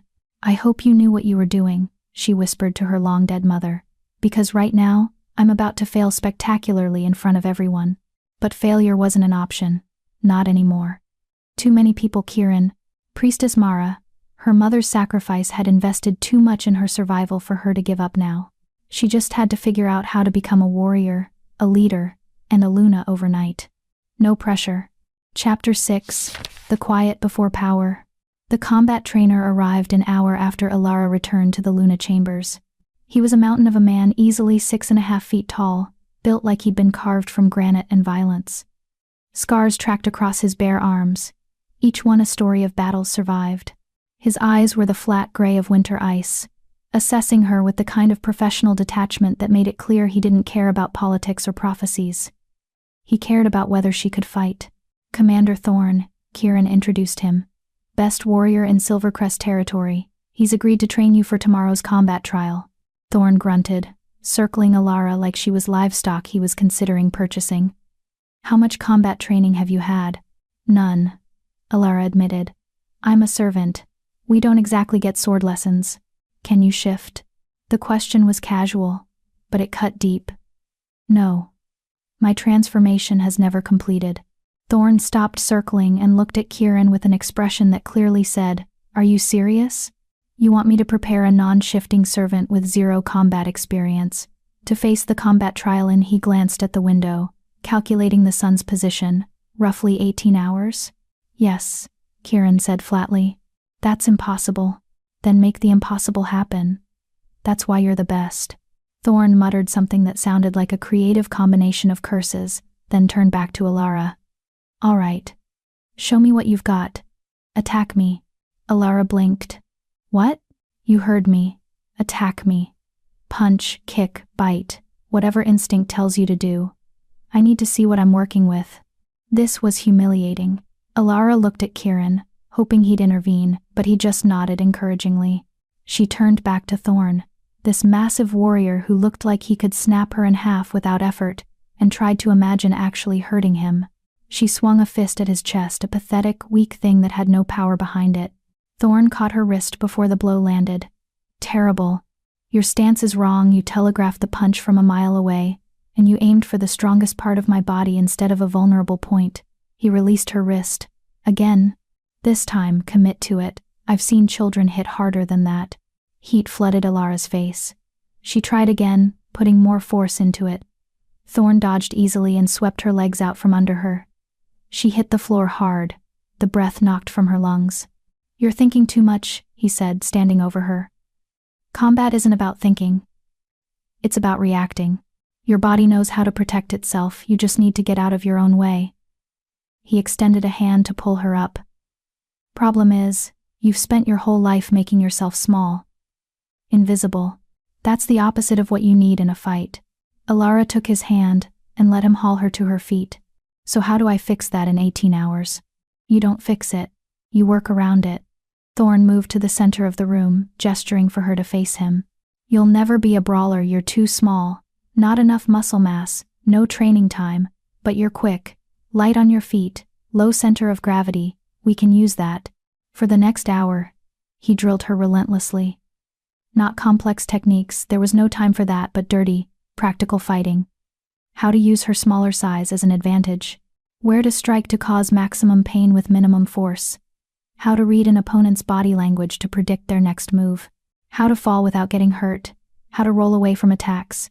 How to use momentum against larger opponents. Alara's body screamed in protest. She'd thought years of servant work had kept her fit, but this was different. This was discovering muscles she didn't know she had by making them burn. She fell repeatedly, got knocked down, had the wind driven from her lungs more times than she could count. But something started to shift. That power Priestess Mara's potion had awakened. The cracks in her seal began responding to the physical exertion. Her reflexes quickened slightly. Her strikes landed with unexpected force. Her senses sharpened until she could track Thorn's movements with unusual clarity. "There," Thorn said, breathing slightly harder after she managed to dodge one of his attacks. "That's not normal speed. You tapped into something." "My Luna abilities," Alara explained between gasps for air. "They're partially sealed, but stress seems to break pieces of the seal." Thorn's eyes narrowed. "Then we need more stress." Kieran shift. Kieran, who'd been watching from the side of the room, straightened. "You want me to fight her?" "I want you to hunt her. Controlled, obviously you're not actually trying to hurt her, but prey instinct is different than combat training. If stress breaks the seal, terror should shatter it." "Absolutely not," Kieran said immediately. "I'm not. I'll do it." Alara interrupted. Both men looked at her in surprise. "He's right. I need to access more power, and I'm running out of time. If being hunted breaks more of the seal, then that's what we do." "Alara," Kieran started, but she cut him off. "Tomorrow I face trained warriors who want to see me dead. This is preparation. So unless you have a better idea for unlocking my abilities in the next 17 hours, we're doing this." Kieran looked like he wanted to argue, but something in her expression stopped him. Finally, he nodded, moving toward the door. "Outside, the gardens. More room to run, and the guards can maintain a perimeter." His eyes met hers, stormy and conflicted. "If I hurt you, you won't," Alara said with more confidence than she felt, "because I'm going to be too fast to catch." The gardens were beautiful in the late afternoon light, cultivated wilderness, all planned chaos and hidden order. Alara stood in the center of a cleared space, while Kieran moved to the far end, near the tree line. Guards had been posted around the perimeter, watching with expressions ranging from concern to morbid curiosity. Thorn positioned himself near Alara. "Simple rules. He hunts, you evade. Use the environment, trees, rocks, whatever helps. Don't let him corner you. When he catches you, because he will eventually fight back, hard as you can." He paused. "And Alara? The moment you feel your power surge, don't fight it. Let it out. What if I lose control? Then we deal with it. But I suspect you've spent so long controlling yourself, suppressing everything you feel, that losing control isn't really something you're capable of." He stepped back. "Ready?" "No," Alara wanted to say. She wasn't ready for any of this, not the trials, not the combat, not having an alpha hunt her through the gardens like prey. But ready or not, dawn was coming. "Ready," she lied. Thorn looked at Kieran and nodded. The transformation was breathtaking. Alara had seen shifters transform before. It was a normal part of pack life, but never an alpha. Never this close, never directed at her. Kieran's body rippled and reshaped, bones cracking and reforming, skin giving way to thick dark fur. He dropped to all fours as his spine extended, his face elongating into a wolf's muzzle full of teeth designed for killing. He was massive in wolf form, easily the size of a small horse, with eyes that glowed silver in the fading light. Those eyes fixed on her, and Alara's hindbrain screamed one word: "Run." She ran. Her servant's dress had been replaced by training clothes, practical pants, and a tunic that wouldn't restrict movement, and she was grateful for it now as she sprinted toward the tree line. Behind her, she heard the soft thud of paws hitting earth, moving faster than anything that size should be able to move. Alara dove behind a large oak tree just as Kieran's form flashed past where she'd been standing. Her heart hammered against her ribs, adrenaline flooding her system. She could hear him circling back, hunting. The rational part of her brain knew he wouldn't actually hurt her. But the prey animal part, the part that had never successfully shifted but still carried wolf instincts, knew only that a predator was close. She moved quickly, keeping low, using the trees for cover. Her enhanced senses, those cracks in her seal, were firing now, showing her details she'd normally miss. The pattern of broken twigs that indicated his path. The slight shift in air currents as he moved. The way shadows fell differently. When something large disrupted them. There. To her left. She pivoted right, scrambling over a fallen log, and dropping into a small depression in the ground. She pressed herself flat, controlling her breathing.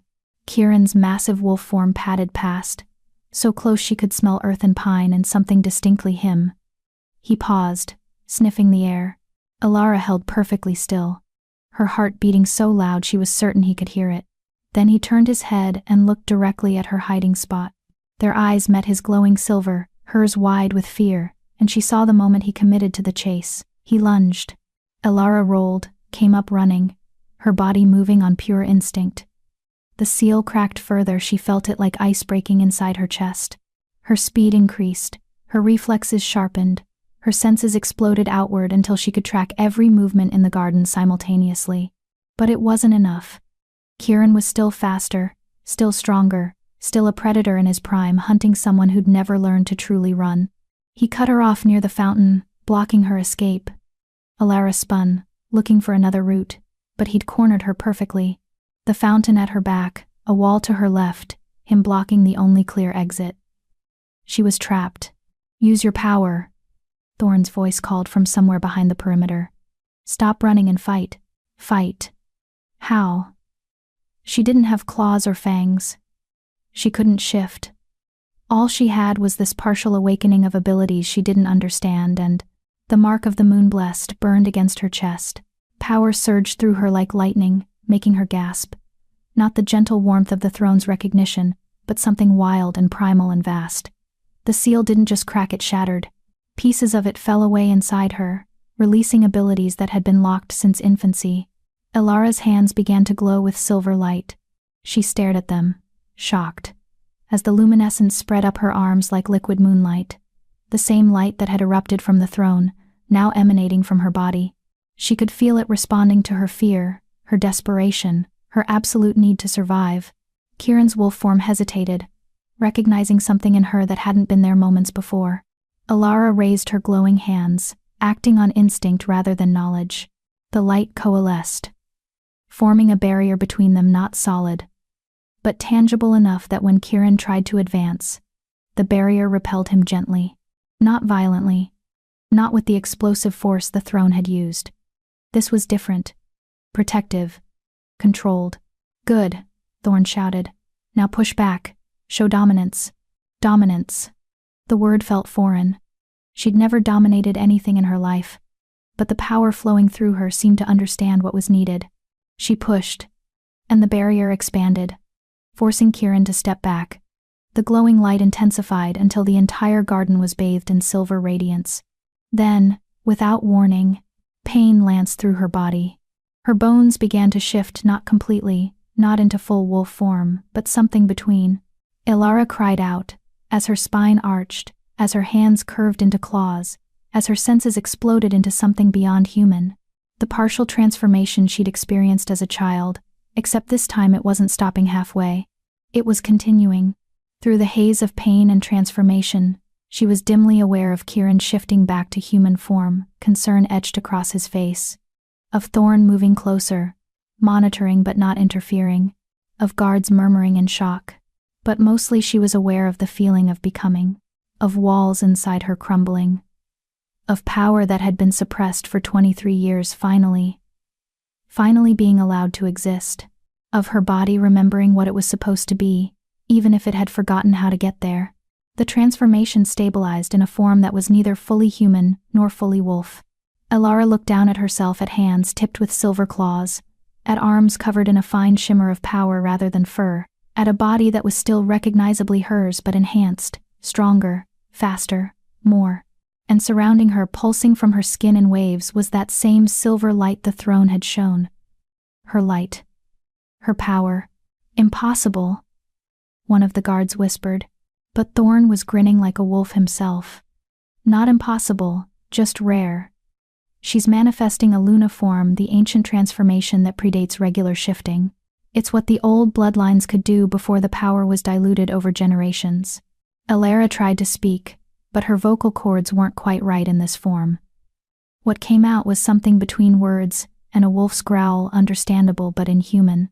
How do I change back? Kieran approached slowly, his hands raised in a gesture of peace. Same way you shifted intent. You wanted to defend yourself, and your body responded. Now you want to return to human form. Tell your body that. It took several tries. Her form flickered between states fully human, this hybrid luniform, brief flashes of something that might have been full wolf but never solidified. Each transformation sent new waves of pain through her body as muscles and bones reshaped themselves. Finally, gasping and shaking, she collapsed back into fully human form. Kieran caught her before she hit the ground. "I've got you," he murmured, lowering them both to sit on the grass. "Just breathe. First transformation is always brutal, especially when it's a rare form like this." Alara leaned against his chest, too exhausted to care about propriety. Her whole body felt like it had been taken apart and reassembled incorrectly. "That was incredible," Thorn finished, crouching nearby. "You've got raw power, girl. More than enough for tomorrow's power manifestation trial. The combat trial will still be difficult, but at least now you can defend yourself if cornered." "What about the strategic thinking trial?" Alara asked weakly. "How do we prepare for that?" "We don't," Kieran said quietly. "Strategy isn't something you can cram in a few hours. It comes from experience, from understanding pack dynamics and politics." His arms tightened around her slightly. "But you've survived 23 years in a hostile environment without power or protection. That's strategy. You'll just have to trust that the same instincts that kept you alive this long will guide you tomorrow." Thorn stood, brushing dirt from his pants. "I'll leave you too. She needs rest more than more training at this point. Dawn comes early, and she needs to be sharp." He nodded to Kieran. "Good luck tomorrow, Alpha. You're going to need it." After Thorn left with the guards, Kieran and Alara sat in the garden, as twilight deepened around them. She was still leaning against him, too tired to move, and he seemed content to let her. "You didn't hesitate," Alara said quietly. "When Thorn suggested hunting me, part of you wanted to say no, but you agreed because you knew it would help. I always hesitate when someone asks me to potentially hurt people. He paused, and Alara felt his chest rise and fall with a deeper breath. "People under my protection." She twisted to look up at him. In the fading light, his storm-gray eyes looked darker, more troubled. "What were you really going to say?" "Nothing important," but his gaze dropped to her lips for just a fraction of a second before he looked away. "We should get you back inside. You need food and sleep." "Kieran." She said his name softly, and his eyes returned to hers. "Thank you. For standing by me. For believing the throne didn't make a mistake. For," her voice cracked slightly, "for being the first person in my entire life to choose me deliberately." Something broke in his expression, that careful control he always maintained, the mask of alpha authority. What emerged beneath it was raw and uncertain and achingly human. "You make it sound noble," he said roughly. "Like I'm doing this purely out of duty or honor. But the truth is..." He stopped, jaw working like he was fighting with words that wanted to escape. "The truth is what?" Alara whispered. "The truth is, I see you, Alara. Not the Luna candidate. Not the political problem. Not even the prophecy waiting to be fulfilled. I see the woman who maintained kindness in a world that showed her none. Who stood before a hostile council and refused to apologize for existing. Who just let an alpha hunt her through the gardens because she was desperate enough to do whatever it took to survive." His hand came up to brush a strand of hair from her face, the gesture achingly gentle. "And I'm terrified because I didn't expect to actually care. This was supposed to be political strategy. But somewhere between the throne room and tonight, it became real." Alara's breath caught. "Kieran, you don't have to say anything. I know this isn't fair. You're facing execution tomorrow, and I'm confessing feelings like an idiot." He started to pull back, but Alara caught his hand. "I spent my whole life being invisible," she said, her voice shaking slightly. "I learned to survive by not wanting things I couldn't have, by not hoping for more than scraps. And then you showed up with food and conversation, and the insane idea that maybe I deserved to be seen. She held his gaze, letting him see all the fear and hope and desperate longing she usually kept buried. You scare me, Kieran. Not because you're dangerous, but because you make me want things. A future. A place to belong. Someone who chooses me not because prophecy demands it, but because they actually want to. I do, he said immediately, fiercely. Want to, choose you. They were inches apart now, the air between them charged with everything they weren't quite saying. Alara could feel his breath against her lips, could see the conflict in his eyes, wanting to close the distance but afraid of taking advantage of her vulnerability. So she closed it instead. The kiss was soft at first, tentative, like neither of them quite believed this was allowed. But then Kieran's hand cupped the back of her neck and pulled her closer, and the kiss deepened into something that felt like drowning and breathing at the same time, desperate and gentle, and absolutely necessary. When they finally pulled apart, both breathing hard, Kieran rested his forehead against hers. We shouldn't have done that. Probably not, Alara agreed. Terrible timing. The worst. You're facing 3 impossible trials at dawn, and I just complicated everything by giving me something to fight for besides survival? Alara finished. She pulled back enough to meet his eyes. I was going to fight because the prophecy said I should. Because people sacrificed for me. Because I was tired of running. But now? She touched his face, feeling the roughness of stubble under her palm. Now I'm fighting, because I want to see what happens next. With you. With us. With whatever impossible future might exist if I somehow survive tomorrow. Kieran turned his head to press a kiss to her palm. Then survive. Pass their trials. Prove them all wrong. And when it's over, we figure out what comes next. Alara finished. They sat in the garden as stars emerged overhead, holding each other like anchors in a storm. Tomorrow would bring trials designed to break her, would bring enemies who wanted her dead, and allies whose faith she couldn't afford to lose. Would bring the moment of truth where she either proved the throne right or died trying. But tonight, for these few stolen moments, she wasn't a Luna candidate or a political problem or a prophecy waiting to be fulfilled. She was just Alara, and she was chosen. Chapter 7, The Grand Betrayal. Dawn arrived with the sound of drums. Alara woke to the deep, rhythmic pounding that echoed through the palace, the traditional call to trial. A sound that hadn't been heard in Silvercrest territory in over 50 years. She dressed in the clothes that had been left for her, simple black pants and a fitted tunic, practical for combat, but marked with silver thread along the seams. The mark of the moon blessed pulsed against her chest, warm and steady, a reminder of the power she'd finally accessed last night. She could still feel it humming beneath her skin, not fully unleashed, not completely under control, but present. Real. Hers. The question was whether it would be enough. Guards escorted her through corridors already packed with spectators. The entire territory had turned out to watch servants pressed against walls, nobles filling every available space, even children perched on their parents' shoulders to catch a glimpse of the foundling who dared claim the throne, their faces blurred together. Some curious, some hostile, many eager to witness her failure. The ceremonial arena had been prepared overnight. It was an ancient space, rarely used, carved into the earth itself with tiered stone seating rising on all sides. The floor was packed dirt, stained dark with the blood of countless trials throughout history. In the center, 3 stations had been erected, one for each trial. The council sat in a special box overlooking the arena. Elder Rothschild in the center like a king about to watch gladiators. Beside him sat the noble families, all dressed in their finest, treating this like entertainment rather than a woman fighting for her life. Kieran stood near the arena entrance, his expression carefully controlled. When Alara approached, he caught her hand briefly, squeezing once. No words, they'd said everything that mattered last night. But his touch steadied her, reminded her she wasn't alone. The accused will enter the arena. Elder Rothschild's voice boomed across the space, magically amplified. Let the trials begin. Alara walked to the center of the arena, her head high despite the fear churning in her stomach. The crowd's noise swelled, jeers and cheers mixing into an incomprehensible roar.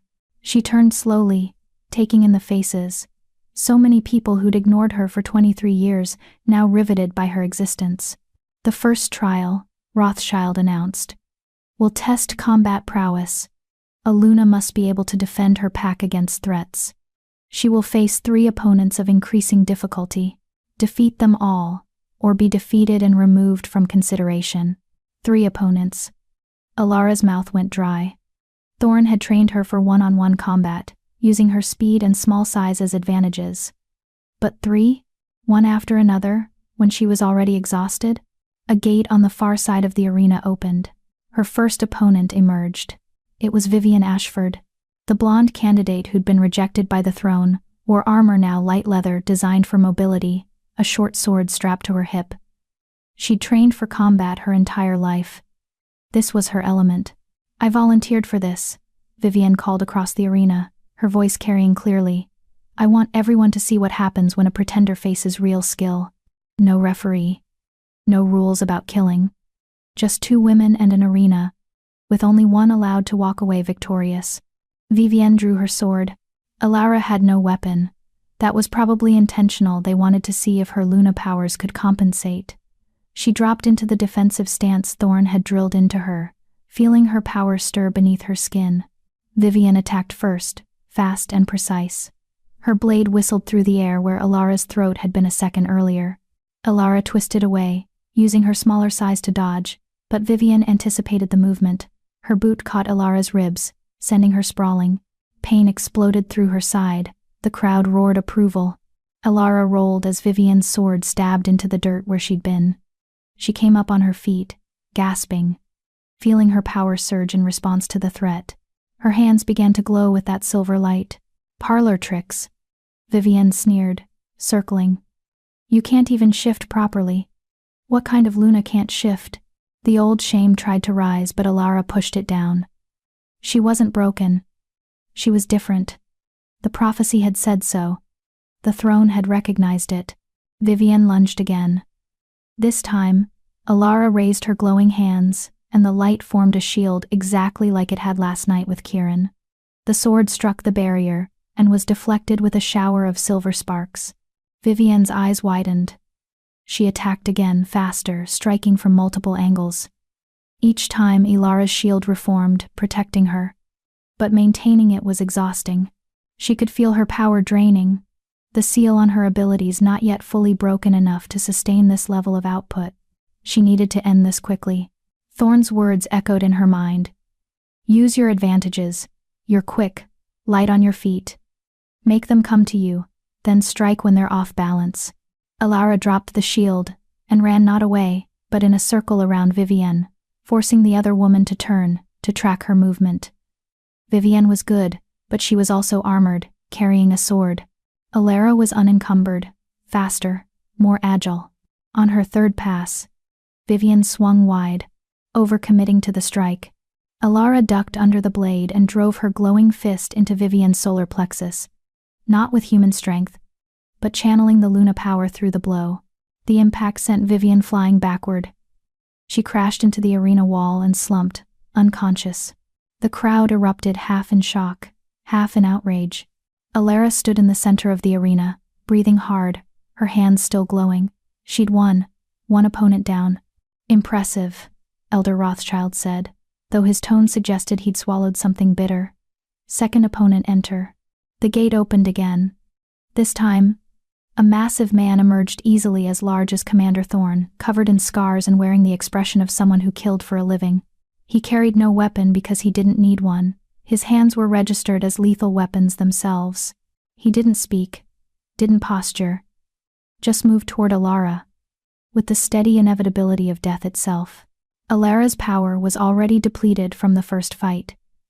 She could feel it flickering, struggling to maintain even basic enhancement. This opponent was smarter than Vivian. He didn't rush in, didn't give her openings. He advanced slowly, cutting off escape routes, forcing her into a corner. When he attacked, it was with brutal efficiency. His fist connected with her shoulder before she could dodge, spinning her around. Her attempted shield formed too slowly. He punched through it, his knuckles catching her temple. Stars exploded across Alara's vision. She tasted blood. The crowd's noise became distant, muffled. "Get up," she told herself. You promised Kieran you'd fight. You promised yourself you'd stop being invisible. But her body wasn't cooperating. The man grabbed her by the throat, lifting her off the ground with one hand. His grip tightened, cutting off her air. In the stands, she could see Lady Ashford smiling with savage satisfaction. Could see Elder Rothschild leaning forward, anticipating her death. Could see Kieran trying to climb into the arena, held back by guards. Her vision began to gray at the edges. This was it. She'd survived 23 years of rejection and hardship, had finally discovered who she was, had shared one perfect kiss with someone who chose her, and she was going to die in the dirt of an arena, strangled by a man whose name she didn't even know. No. Something inside her roared in defiance, not human, not quite wolf. Something ancient and vast and absolutely unwilling to surrender. The mark of the moon blessed erupted with light so bright it was blinding. Power exploded from Alara's body. Not controlled or directed, just raw desperation made manifest. The man was thrown backward with enough force to crater the arena wall. Alara collapsed to her hands and knees, gasping for air, silver light pouring from her skin like she'd become a star fallen to earth. She could feel it now, the final barriers of her seal shattering completely. All the power her mother had locked away. All the abilities that made her what she was, flooding through her system at once. It was too much, too fast. Her body wasn't ready for this much raw power, but it was her only chance. Alara pushed herself to her feet, silver flames wrapping around her arms. The massive man recovered, shook off the impact, and charged again because he was paid to kill, and he was very good at his job. This time, Alara didn't defend. She attacked. She moved faster than human eyes could track, her luniform partially manifesting, not fully transformed but enhanced, stronger, more. She struck him once, twice, 3 times, each blow channeling power she was barely controlling. The man tried to grab her again, but she was smoke and moonlight, impossible to catch. The 4th strike dropped him. He hit the ground and didn't rise. Alara stood over him, chest heaving, her whole body glowing with barely contained power. The arena had gone completely silent. Even the nobles looked shocked. "Third opponent," Elder Rothschild said, his voice tight. "Enter now." The gate didn't open. Rothschild's face darkened. I said, "Send in the 3rd opponent." Still nothing. Commander Thorne's voice carried from the stands. "There is no 3rd opponent, Elder Rothschild. You only prepared 2. If you want a 3rd, you'll have to face her yourself." The challenge hung in the air, dangerous, and pointed. Rothschild couldn't fight her, he was counsel, not a warrior. And refusing to continue after she'd defeated 2 opponents would make it clear this trial had been designed to kill her rather than test her. "The combat trial is complete," a new voice announced. Kieran stepped into the arena, moving to stand beside Alara. His presence was a statement. She was under his protection. She has proven her ability to defend the pack. We proceed to the 2nd trial.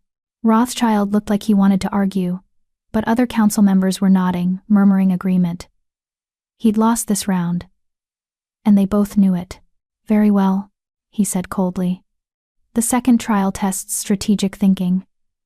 The accused will be presented with a scenario and must demonstrate her ability to make sound leadership decisions under pressure." A large table was brought into the arena, covered with a map of the territory and surrounding regions. Tokens and markers indicated pack positions, resources, threats. Alara recognized it immediately, a strategic planning exercise, the kind nobles trained for from childhood. She'd never seen one before yesterday. Elder Rothschild descended from his box to stand at the table. The scenario. The Eastern Territory has launched a surprise attack on our borders. Their forces outnumber ours 2 to 1. Simultaneously, a plague has broken out in our southern villages, requiring healers and resources. You have limited warriors, and even more limited supplies. What do? It was a nightmare scenario, the kind with no good answers, only varying degrees of loss. Alara stared at the map, feeling the weight of expectation crushing down on her. This wasn't her strength. She didn't know military strategy, didn't understand supply chains or tactical positioning, but she understood people. She understood survival, and she understood that sometimes the obvious answer was the wrong one. I evacuate the southern villages, she said slowly, working through it as she spoke. Move the sick and healthy alike to the fortified northern region, away from both the plague and the border conflict. Abandoning territory shows weakness, Rothschild countered immediately. Abandoning sick people to die shows cruelty, Alara shot back. The Eastern Territory wants our land, but they don't want plague. Moving the infected toward fortified positions means they'll either have to retreat because attacking plague victims makes them look like monsters, or they'll risk their own forces getting sick. She moved tokens on the process map, showing village movements. Meanwhile, I send a small force not to fight, but to sabotage their supply lines. Make the invasion costly. Make them ask if the land is worth the price. You'd refuse to defend our borders directly? Lady Pemberton called from the stands. What kind of Luna runs from a fight? The kind who understands that winning isn't always about direct confrontation, Alara said, her voice carrying across the arena. You want me to throw our warriors against a force twice our size? We'd lose. Everyone would die trying to hold ground that can be retaken later. But if I save our people, make the invasion expensive, and force the enemy to question their strategy, we survive to fight another day on terms that favor us. She looked directly at Rothschild. You asked what I'd do. That's what I'd do. Save people first, protect territory second, and make our enemies regret attacking us even if we can't stop them immediately. Rothschild's jaw tightened. Unconventional. Arguably cowardly. Cowardly would be sacrificing people to maintain appearances, Kieran said, his voice hard. She's thinking like someone who's actually had to survive impossible situations rather than someone who learned strategy from books. Other council members were nodding, discussing among themselves. Alara could see the debate playing out. Some agreed with Rothschild that her answer showed weakness, others seemed impressed by her pragmatic approach. The second trial is acceptable, Rothschild finally conceded, each word looking painful. Which brings us to the final trial. Power manifestation. His smile was cruel. Demonstrate that you possess true Luna bloodline abilities. Show us the power that supposedly qualifies you to lead. This was what everything had been building toward, the moment of truth. Either she could manifest power worthy of a Luna, or she couldn't, and if she couldn't, all the combat skill and strategic thinking in the world wouldn't matter. Alara stood in the center of the arena, still glowing from the previous fight. She could feel the power thrumming through her veins, no longer sealed but also not entirely under control. It was like holding lightning, dangerous, unstable, barely contained. Well? Rothschild prompted. We're waiting. Alara closed her eyes, reaching for the power Priestess Mara had told her about. The abilities that made ancient Lunas more than just strong shifters. She was a bridge between worlds, a conduit for the moon goddess's power. She just had to figure out how to. Pain lanced through her chest, not from injury, but from something else. Something wrong. Alara's eyes snapped open as realization crashed over her. The silver light pouring from her body wasn't just power manifesting. It was power escaping. The seal hadn't broken cleanly, it had shattered, and now her abilities were leaking out uncontrolled. She was burning through her life force. Alara? Kieran's voice, concerned. He could see it too, the way her light was beginning to flicker. The way her body was starting to tremble. I'm fine, she lied, trying to pull the power back under control. But it was like trying to catch water in her hands. The harder she grasped, the more slipped through her fingers. In the stands, Alara saw Elder Rothschild smile. Not surprise, not shock. Satisfaction. He'd known this would happen. Fascinating, Rothschild said, his voice carrying clearly. It appears the girl is burning out. Happens sometimes when someone accesses power they're not meant to wield. The body rejects abilities that don't truly belong to it. That's a lie, Kieran snarled. Her seal was broken improperly. Or perhaps there was never any real power to seal. Rothschild interrupted smoothly. Perhaps what we've witnessed today was nothing more than borrowed magic. Stolen power that's now consuming its thief. Murmurs rippled through the crowd. Fear, disgust. Vindication that they'd been right all along. She was a fraud. Alara fell to her knees, the silver light pulsing erratically. She could feel herself dying.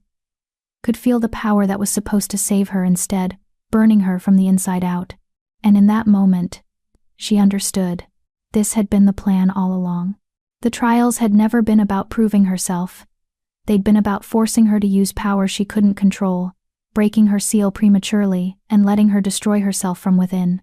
Rothschild had orchestrated everything: the combat that forced her to access her abilities, the pressure that shattered the seal completely, the final demand for manifestation that would make her burn out spectacularly in front of everyone. He'd turned her own power into a weapon against her. "Someone help her!" Kieran was shouting, trying to reach her, but guards held him back. "She's dying. She's revealing herself," Rothschild corrected coldly. "As the fraud we always knew she was. The throne may have glowed, but that doesn't make her worthy. It makes her a magical anomaly." Elara's vision blurred. The arena spun around her. She could feel her heartbeat slowing, her body shutting down as the uncontrolled power consumed her from within. She was going to die here, in front of everyone, proving Rothschild right, proving that she was never meant to survive. Through the haze of pain, she saw Kieran finally break through the guards, running toward her. Saw the desperation on his face. Saw him reaching for her like he could somehow pull her back from death through sheer force of will. But she was already falling, down into darkness, down into the space between heartbeats, down into silver light, pure and vast and ancient. Elara found herself standing in that space between worlds, her body somewhere far above, dying in the dirt. Here, there was no pain, no fear, just the endless expanse of moonlight and the feeling of being seen by something immense. "Luna Elara," a voice spoke, not words exactly, but meaning transmitted directly into her consciousness. "Daughter of Cassandra. Last of the ancient line, you stand at the threshold." "I'm dying," Elara said, and was surprised to hear her voice work in this place. "My power is killing me." "Your power is not killing you. Your fear is." The presence moved closer, still formless, but somehow maternal, comforting. "The seal your mother placed was meant to break gradually as you matured, but you forced it open all at once, and now you drown in abilities you don't know how to contain. Then I'm already dead. You are dying. There is a difference." The presence wrapped around her like moonlight made tangible. "You have a choice, daughter. Return to your body and try to control power you don't understand, likely dying in the attempt. Or surrender. Let yourself fall. Let the power consume you. Become part of me once more." "That's not a choice," Elara whispered. "That's just two ways to die." "Is it?" The presence sounded almost amused. "You've spent your life believing you were broken, worthless, not enough. But what if surrendering isn't death? What if it's transformation? I don't understand." The ancient lunas were bridges between worlds, Elara. They didn't control the moon goddess's power. They became it. They surrendered their small human need for control and allowed themselves to become vessels for something greater. The presence pulsed with warmth. "Your mother sealed your power because she knew you'd need to learn who you were before you could handle what you might become. You've learned. You've suffered. You've survived. You've loved. You know yourself now. So the question is, are you brave enough to let that self dissolve and become something more?" Elara thought about Kieran's face, about the prophecy, about her mother running through snow with a baby in her arms, about 23 years of being told she didn't matter, and 3 days of discovering she mattered more than anyone imagined. "If I surrender," she asked quietly, "will I still be me?" "You will be more than you. You will be us. I'll lose myself. You will find yourself. The self you were always meant to become." Elara closed her eyes, or thought she did, in this strange place. She thought about control, about holding tight to who she was, about protecting the small, scared girl who'd learned to survive by being invisible. And then she thought about the throne's warmth, about Kieran's kiss, about the moment she'd finally felt like she belonged somewhere. She'd spent her whole life holding on. Maybe it was time to let go. "All right," Elara whispered into the silver vastness. "I surrender. Take me. Transform me. Make me whatever I need to be." "Brave daughter," the presence said, approval radiating through the words. "Your mother would be proud." And then the silver light consumed her completely. Chapter 8. The Return. In the arena, Alara's body had gone still. Kieran held her against his chest, feeling for a heartbeat that was barely there, a faint flutter, growing weaker with each passing second. The silver light that had been consuming her had suddenly intensified to blinding brightness, then vanished completely. Now she lay limp in his arms, her skin cold, her breathing so shallow it was almost imperceptible. "No," he whispered, pressing his forehead to hers. "No. You don't get to leave. Not now. Not after everything." Around them, the arena had descended into chaos. Some people were celebrating her apparent death, vindicated in their belief that she'd been a fraud all along. Others looked uncertain, disturbed by watching someone die slowly in public.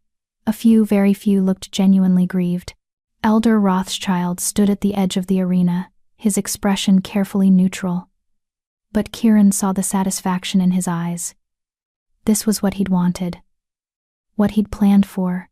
"She's gone," Rothschild announced, his voice magically amplified across the arena. "The throne's light has extinguished along with the girl's life. Nature has rendered its verdict. She was never meant to bear Luna power. The trials are concluded. The accused has failed by virtue of death. You murdered her," Kieran snarled, his alpha command making several people flinch. "You knew breaking her seal prematurely would kill her. You orchestrated this entire trial to force her into a situation she couldn't survive." "I orchestrated nothing," Rothschild said smoothly. "I merely tested her as tradition demands. If she was truly meant to be Luna, she would have survived. Her death proves she was an imposter all along." He turned to address the crowd. "The throne will be cleansed.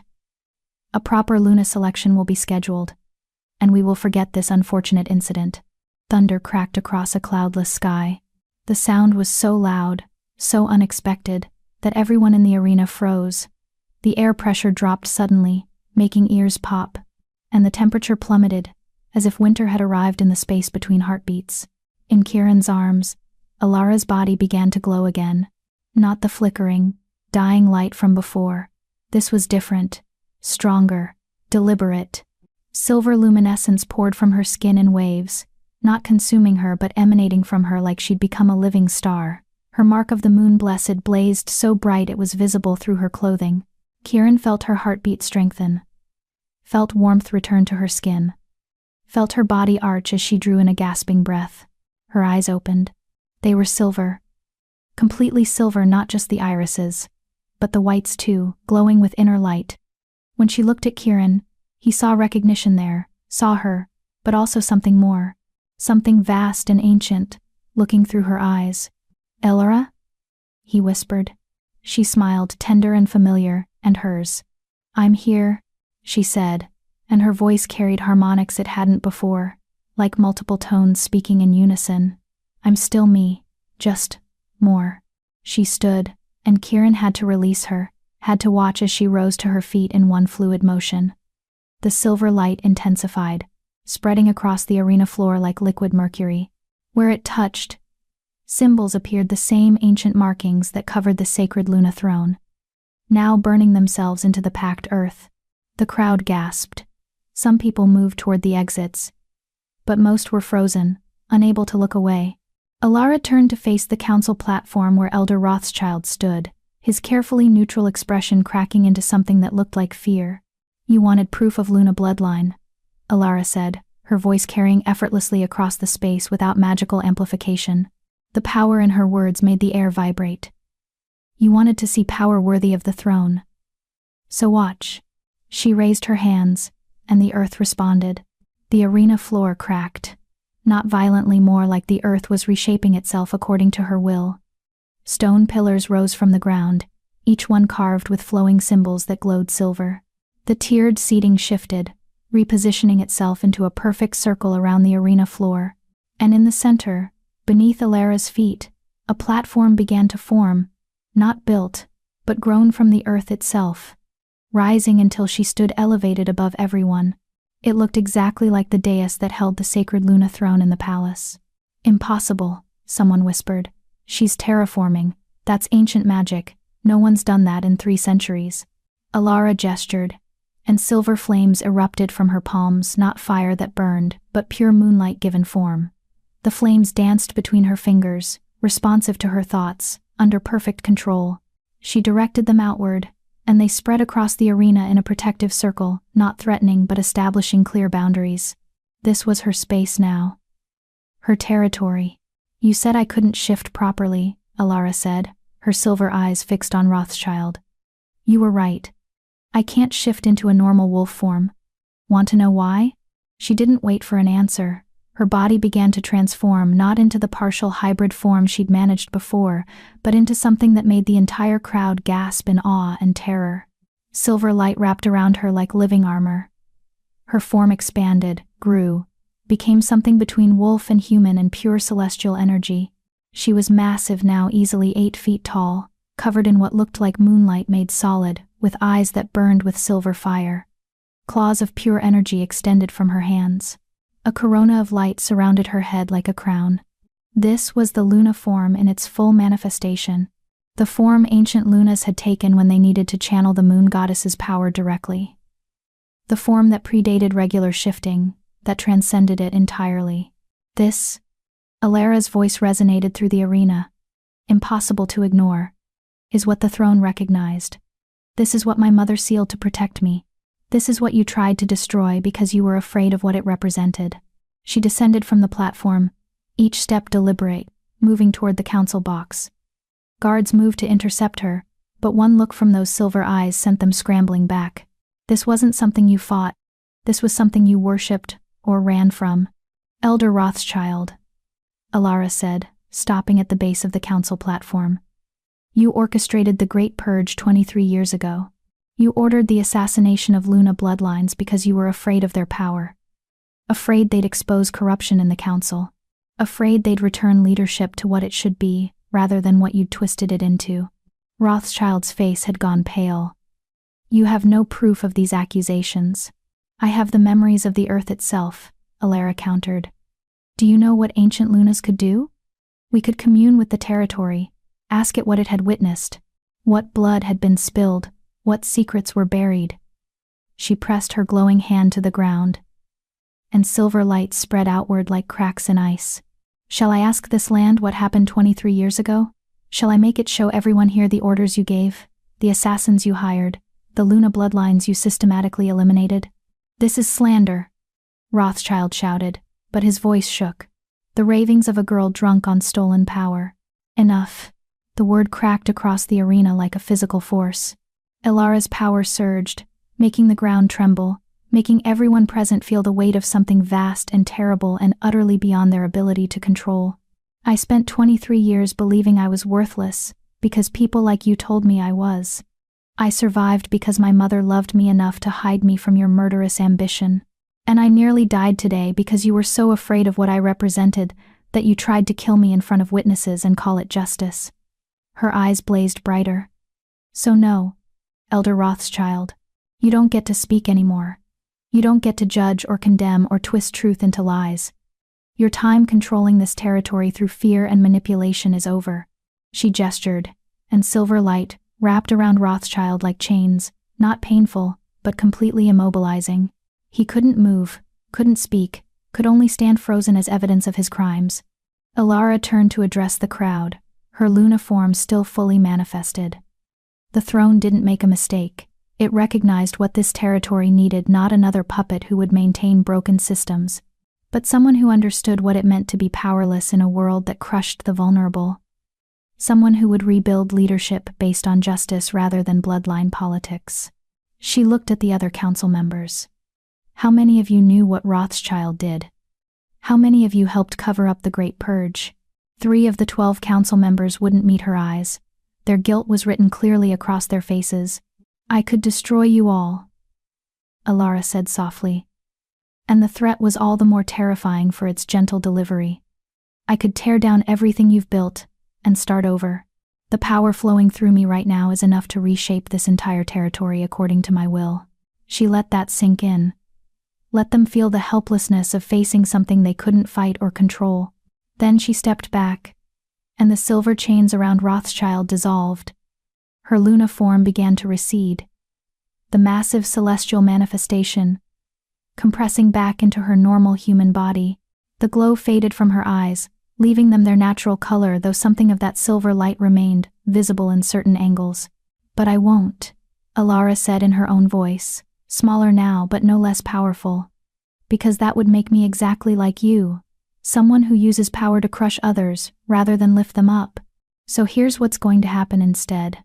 She walked to the center of the arena, standing where she'd nearly died minutes earlier.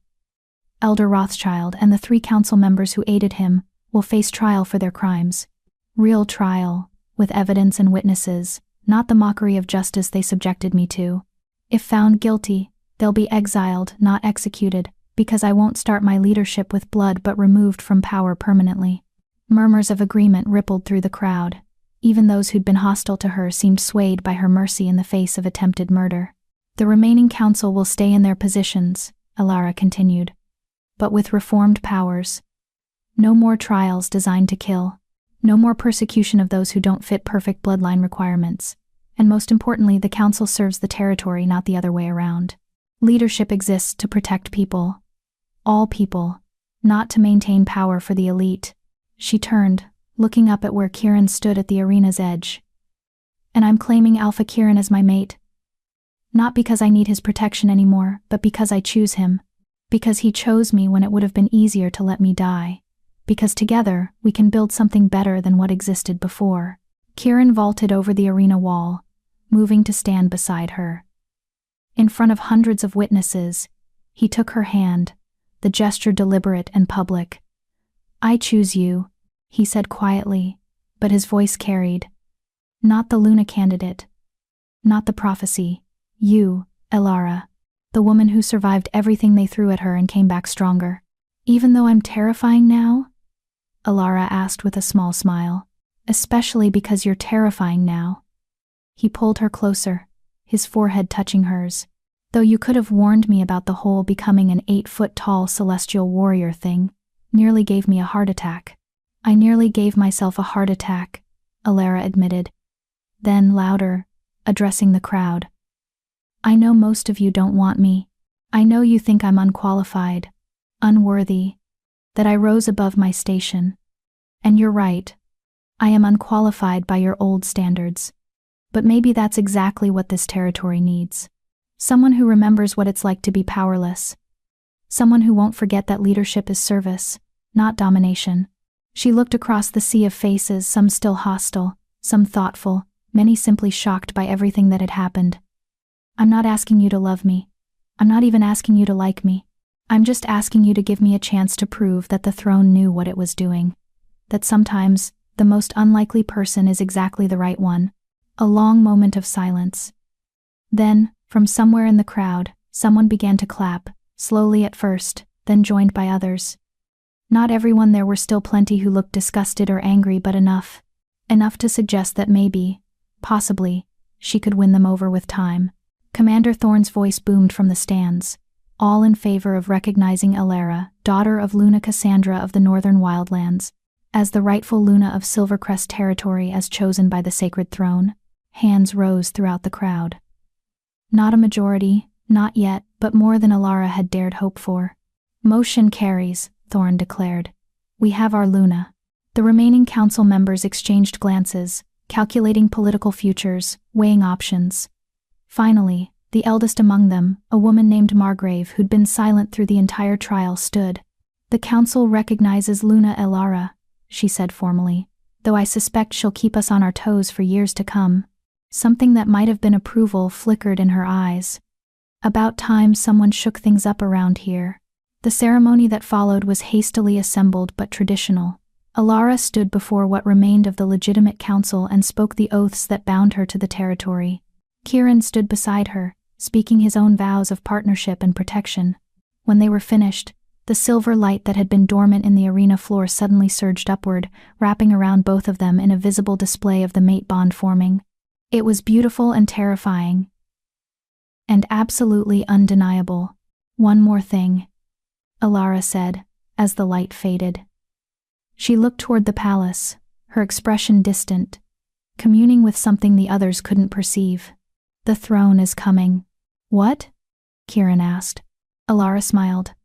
"I told you ancient Lunas can reshape territory. Well, if I'm going to rule, I should probably have my throne nearby. A rumbling sound echoed from the direction of the palace. People gasped as, in the distance, they could see the sacred Luna throne rising from the building. It floated through the air, carried by silver light, moving across the territory toward the arena as if pulled by invisible strings. The throne descended into the arena, settling gently on the platform Alara had created earlier. It glowed the moment it touched down, recognizing its Luna. Acknowledging her claim, Alara walked to it and sat, the picture of casual authority. The throne flared brighter, and everyone present felt it a pulse of power that traveled through the earth itself, marking the territory as claimed, protected, renewed. There, Alara said, looking perfectly comfortable on a throne that had rejected hundreds of candidates. Now, it's official. Kieran laughed, genuine amusement breaking through the tension. You just moved a 300-year-old sacred relic like it was furniture. It's my furniture, Alara pointed out. The throne and I have an understanding now. She patted the armrest affectionately. Besides, I got tired of walking to the palace every time I needed to sit on it. The absurdity of it, this former servant girl casually discussing rearranging sacred relics, was exactly what the territory needed. Proof that she wasn't going to be a traditional Luna. Proof that everything was going to change. As the crowd slowly dispersed, still processing everything they'd witnessed, Alara remained on her throne. The silver light had settled into a steady glow, warm and welcoming rather than intimidating. People approached cautiously, some to swear loyalty, others simply to see her up close now that she wasn't actively terrifying. A small girl, maybe 6 years old, broke away from her mother and ran up to the platform. "Are you really a Luna?" she asked, her eyes wide. "I really am," Alara confirmed gently. "But you were a servant. Mama said servants can't be Lunas." "I was a servant," Alara agreed. "And your mama was right, servants weren't supposed to become Lunas. But sometimes, the throne sees something that other people miss. Sometimes being different is exactly what makes you the right choice." The girl considered this seriously. "I'm different too. I can't shift right. Everyone says I'm broken." Alara's chest tightened. She knew that feeling intimately. She leaned forward, meeting the child's eyes. "You're not broken. You're just becoming something the world hasn't seen before. Like me. And you know what? That's going to be your greatest strength."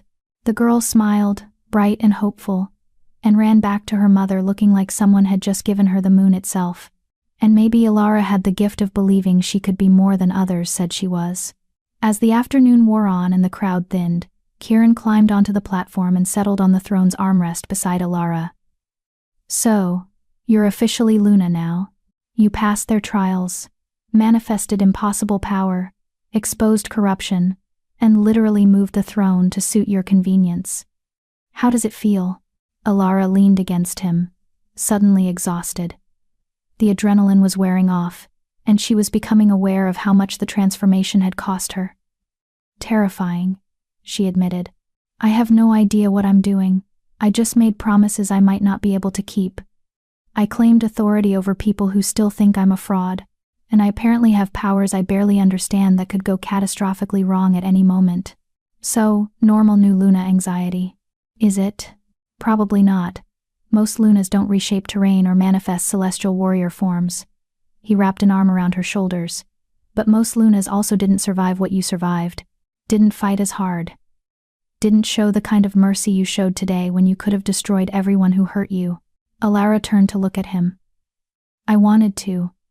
For a moment, when I had all that power, I wanted to make them all pay for every insult, every rejection, every moment they made me feel worthless. But you didn't. No. Because that would have meant they were right about me all along, that I was just a servant pretending to be something greater. I had to prove I could be better than they were." She smiled tiredly. "Even if it was really tempting to do some smiting." Kieran laughed, pressing a kiss to her temple. "Save the smiting for actual enemies. You're going to need it because this isn't over. Rothschild had allies beyond the council. There are other territories watching to see if we're weak. And there are still plenty of people in Silvercrest who think you stole a position you didn't earn." "I know." Alara looked out across the emptying arena, at the territory she'd just claimed. "But I've got something they don't expect." "What's that?" "Nothing left to lose." She stood, the throne releasing her easily now that it recognized her completely. I spent 23 years invisible. Now everyone's watching, so I might as well give them something worth seeing. She descended from the platform, Kieran following, and together they walked through the arena toward their new life. The sun was setting, painting the sky in shades of orange and gold. Tomorrow would bring new challenges, rebuilding the council, establishing her authority, learning to control powers she barely understood. But tonight, and for the first time in her entire life, she was exactly where she belonged. Chapter 9. The Claiming. 3 months had passed since the trials. Alara stood in the rebuilt throne room she'd insisted on renovations, opening the space to include windows that let in natural light and removing the oppressive darkness that had characterized the old council's rule. The sacred Luna throne sat on its dais, glowing softly as it always did now in her presence. But the room around it had been transformed into something welcoming rather than intimidating. Today was the first open council session where any member of the territory, regardless of rank or bloodline, could bring concerns directly to leadership. It was a radical change from the old system, where only nobles had access to power, and predictably, the throne room was packed. Alara sat on her throne wearing practical clothes rather than elaborate ceremonial robes, another small rebellion against tradition that made the remaining Old Guard council members wince. Kieran stood beside her, his position as Alpha Consort now formalized, presenting a united front of leadership. Next petitioner, council member Margrave called. The old woman had become Alara's unlikely ally, embracing the reforms with surprising enthusiasm. Apparently, she'd been waiting decades for someone to shake up the system. A young man stepped forward, nervous, dressed in working clothes, clearly unused to being in the throne room. "My name is Thomas. I work in the southern mines. We've had 3 cave-ins this season, and the mine owners refuse to make repairs. They say it's too expensive, that we're expendable." Murmurs rippled through the noble families in attendance. This was exactly the kind of complaint they'd prefer remain hidden, the ugly reality of how their wealth was built. "How many injured?" Alara asked, her voice carrying clearly. 7, seriously, 2 dead. Thomas's hands clenched into fists. "We've asked for safety improvements for months. They ignored us. So I'm here, asking you, do servant workers matter to this territory or not?" It was a test. Everyone in the room knew it. How Alara responded would define her entire approach to leadership. "They matter," Alara said firmly. She looked directly at the mine owner, Lord Pemberton, who sat among the nobles looking distinctly uncomfortable. "Lord Pemberton, you have 2 weeks to implement the safety improvements your workers have requested. I'll be sending inspectors, real ones, not people you've bribed, to verify the work is done properly." "With respect, Luna Alara," Pemberton said carefully, "the cost of such improvements would be astronomical. It could bankrupt the operation. Then perhaps you shouldn't have spent quite so much on that new villa I noticed being built last month." Alara's tone was pleasant, but her eyes were steel. "Funny how you can afford luxury estates but not safe working conditions for the people who generate your wealth." Pemberton's face reddened. "You can't simply dictate." "I absolutely can. I'm Luna. It's literally my job to protect the territory's people, all of them, not just the ones with fancy titles." She stood, moving to the edge of the dais. "Here's what's going to happen. The improvements get made. The costs come out of your profits, not your workers' wages. And if I hear about any retaliation against workers who speak up about safety concerns, you'll find yourself explaining to this council why you should keep your mining licenses at all." The threat was clear. Pemberton looked like he wanted to argue but ultimately nodded stiffly and retreated. Thomas, meanwhile, looked like someone had just handed him the world. "Thank you, Luna," he said, his voice thick with emotion. "You don't know what this means." "I do, actually," Alara interrupted gently. "I spent 23 years being one of those expendable workers everyone ignores. I know exactly what it means to finally be heard." She smiled. "And Thomas? If those improvements don't happen, you come straight back here. No one gets to ignore safety because it's inconvenient." After Thomas left, the petitions continued, a dispute over water rights that Alara resolved by implementing a sharing schedule, a complaint about predatory lending practices that resulted in her establishing a territory fund for emergency loans at fair rates, a request for better education access for non-noble children, that had her immediately creating a committee to design a public school system. Every decision was practical, focused on helping ordinary people rather than maintaining elite power structures. And every decision made the old guard nobles increasingly nervous about what else she might change. When the session finally ended hours later, Alara slumped back on her throne, exhausted. "Is it always this much?" she asked Margrave. "Only because you actually listen to people," the old woman said with a dry smile. "Previous Lunas would have dismissed half those petitions without hearing them. You engage with every single one. It's admirable but exhausting. Someone has to care." Alara rubbed her temples. "Though I'm starting to understand why rulers get callous. It's overwhelming to feel responsible for everyone's problems." Kieran approached once the throne room had cleared, carrying 2 cups of tea. "Thought you might need this." He handed her one, and settled on the throne's armrest, his customary position during these sessions. "You're a lifesaver."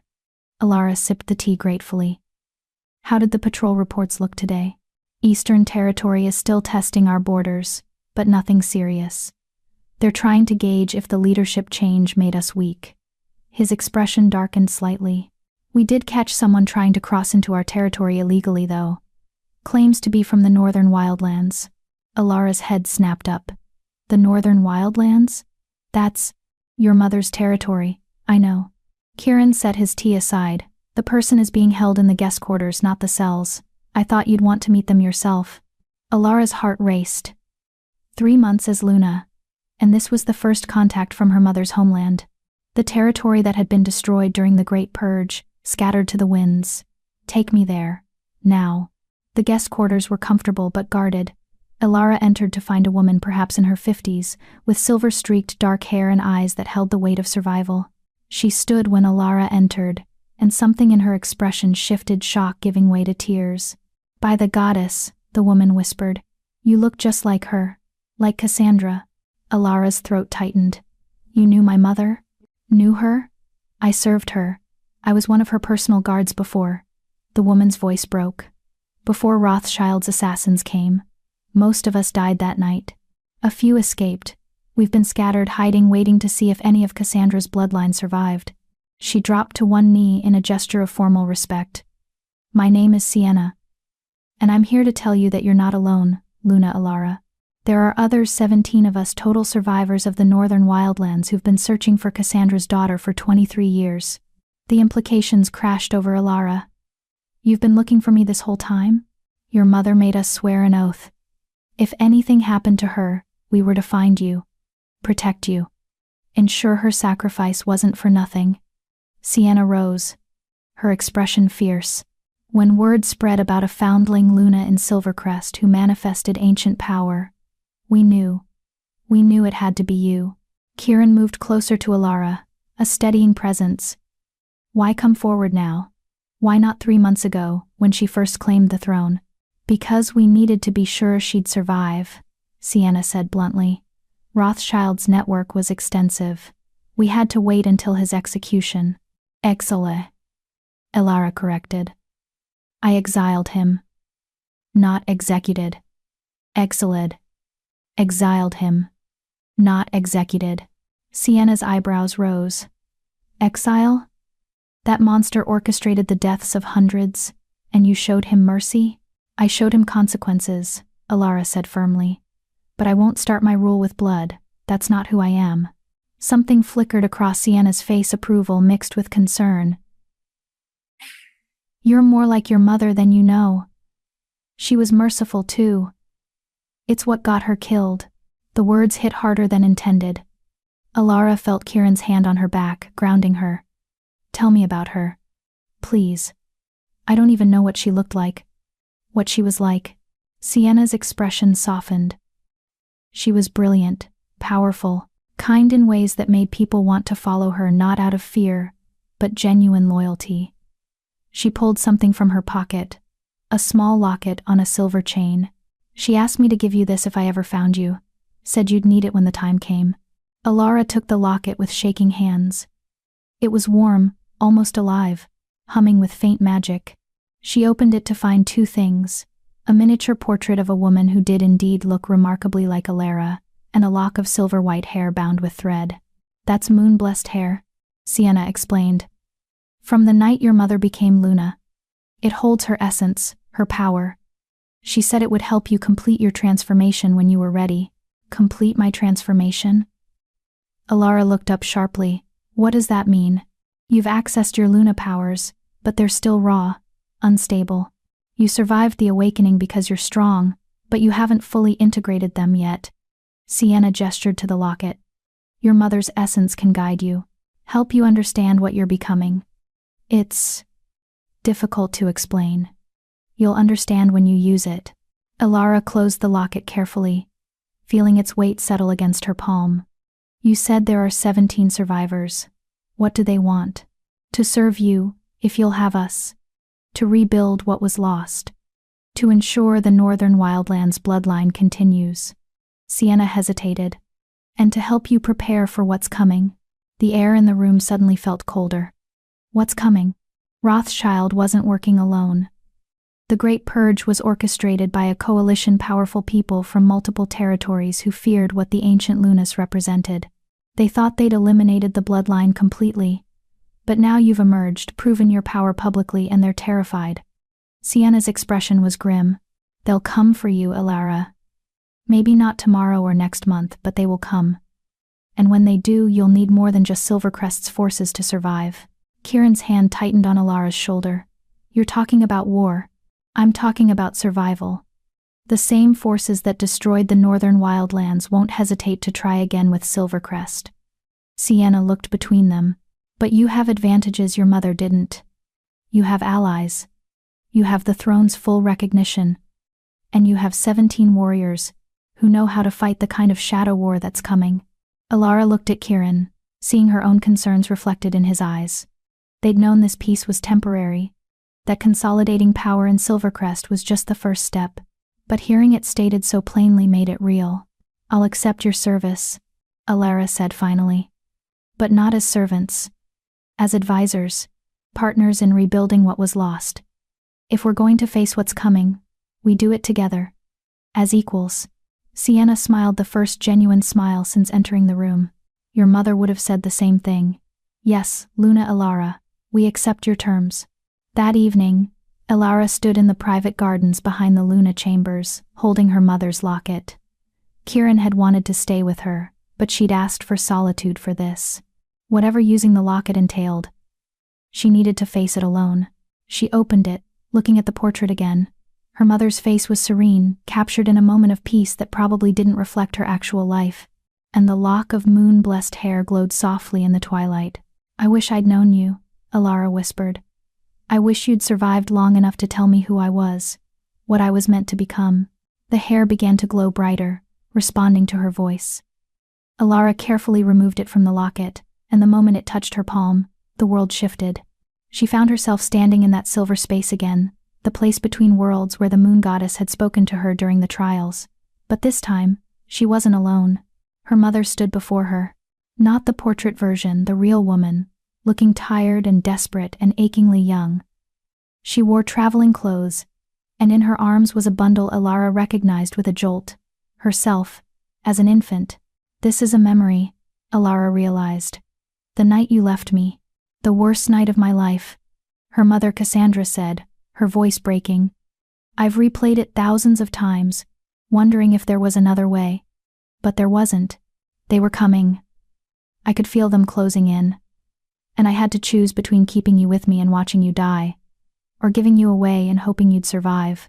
Alara watched as Memory Cassandra knelt in the snow at the edge of Silvercrest territory, placing the infant carefully beneath the tree. Watched as she pressed the pendant against the baby's chest, the mark of the moon blessed, hidden until it was needed. "I sealed your power," Cassandra said, standing beside present Alara, as they both watched the scene play out. "Locked away everything that made you a target. I thought if I could make you invisible, make you seem powerless, you might survive long enough to awaken when the time was right." "It worked," Alara said softly. "I survived. But it cost me 23 years of believing I was broken. Worthless, not enough. I know." Cassandra's voice was thick with grief. "I'm sorry. I'm so sorry. I wanted to give you a normal life. Not this burden. But fate had other plans. The memory shifted. Now they stood in a grand hall, the Northern Wildlands throne room, before it was destroyed. Cassandra sat on a throne that looked like silver crests but carved from different stone. She looked regal, powerful, at peace. "This is how I remember you," the real Cassandra said. "Before everything fell apart. Before I knew what was coming." "What happened?" Alara asked. Sienna said there was a coalition, that they targeted Luna bloodlines specifically. They were afraid of us. Of what we represented. Cassandra gestured around the throne room. The ancient Lunas didn't just lead their territories. They could communicate across distances, could unite scattered packs, could reshape entire regions according to the moon goddess's will. We were too powerful, too incorruptible. We couldn't be bribed or threatened into maintaining systems that crushed the vulnerable. She looked at Alara with eyes that held infinite sadness. So they decided we needed to disappear. A coordinated strike across multiple territories, assassinations disguised as accidents, territories destroyed and blamed on natural disasters, bloodlines erased from history. They almost succeeded. But I survived. You survived. And now you're everything they feared. Cassandra reached out, her translucent hand passing through Alara's cheek in a gesture that should have been comforting. "You're stronger than I was. You had to be to survive what you survived. You're going to face challenges I never imagined. But you're not alone anymore." The memory shifted again. This time they stood in the Silvercrest arena, watching Alara's transformation during the trials the moment she'd surrendered to the moon goddess and become something more. "This is what I always hoped you'd become," Cassandra said, watching her daughter's Luna form manifest. "Not powerful because you inherited it, but powerful because you earned it, because you chose it. Because you understood what power should be used for. To protect people," Alara said quietly. "To give voice to the voiceless. To build something better than what came before." "Yes," Cassandra smiled, proud and sad in equal measure. "And that's why you'll succeed where I failed. Because you never forgot what it was like to be powerless. You'll never become the kind of leader who uses authority to crush rather than lift." The silver space began to fade. The memory was ending. The magic in her mother's moon-blessed hair depleting itself to deliver this final message. "Wait," Alara said desperately. "Don't go. I have so many questions." "You have everything you need," Cassandra said, her form becoming translucent. "You have allies, power, love, and most importantly, you have yourself. The woman you became through adversity. That's worth more than any bloodline or inherited ability." She was almost gone now. Just a whisper of silver light. "I'm proud of you, daughter. More proud than you can possibly imagine. Live the life I couldn't. Build the world I dreamed of. And remember, you were never a mistake. You were always exactly who you needed to be." Then she was gone. And Alara stood alone in the garden again, tears streaming down her face. The lock of moon-blessed hair had disintegrated completely, its magic spent delivering that final message from a mother who'd loved her enough to let her go.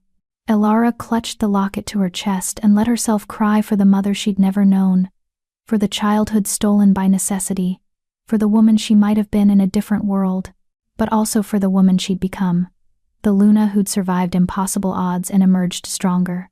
She felt Kieran before she heard him, his presence a familiar warmth approaching from the chambers. He didn't speak, just wrapped his arms around her from behind and held her while she wept. "She loved me," Alara finally said, her voice raw. "Even though she gave me away. She loved me enough to sacrifice everything." "I know," Kieran murmured against her hair.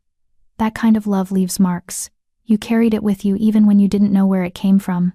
They stood in the garden as stars emerged overhead, holding each other against the weight of past and future. Tomorrow would bring new challenges, integrating the Northern Wildlands survivors, preparing for threats from the Coalition, continuing to reform Silvercrest's systems.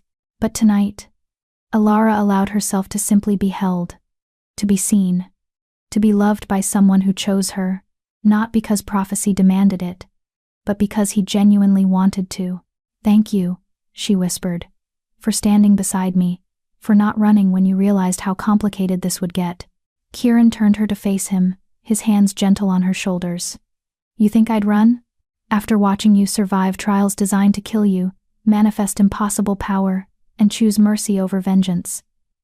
He shook his head, something like awe in his expression. Alara, you're the most terrifying and wonderful person I've ever met.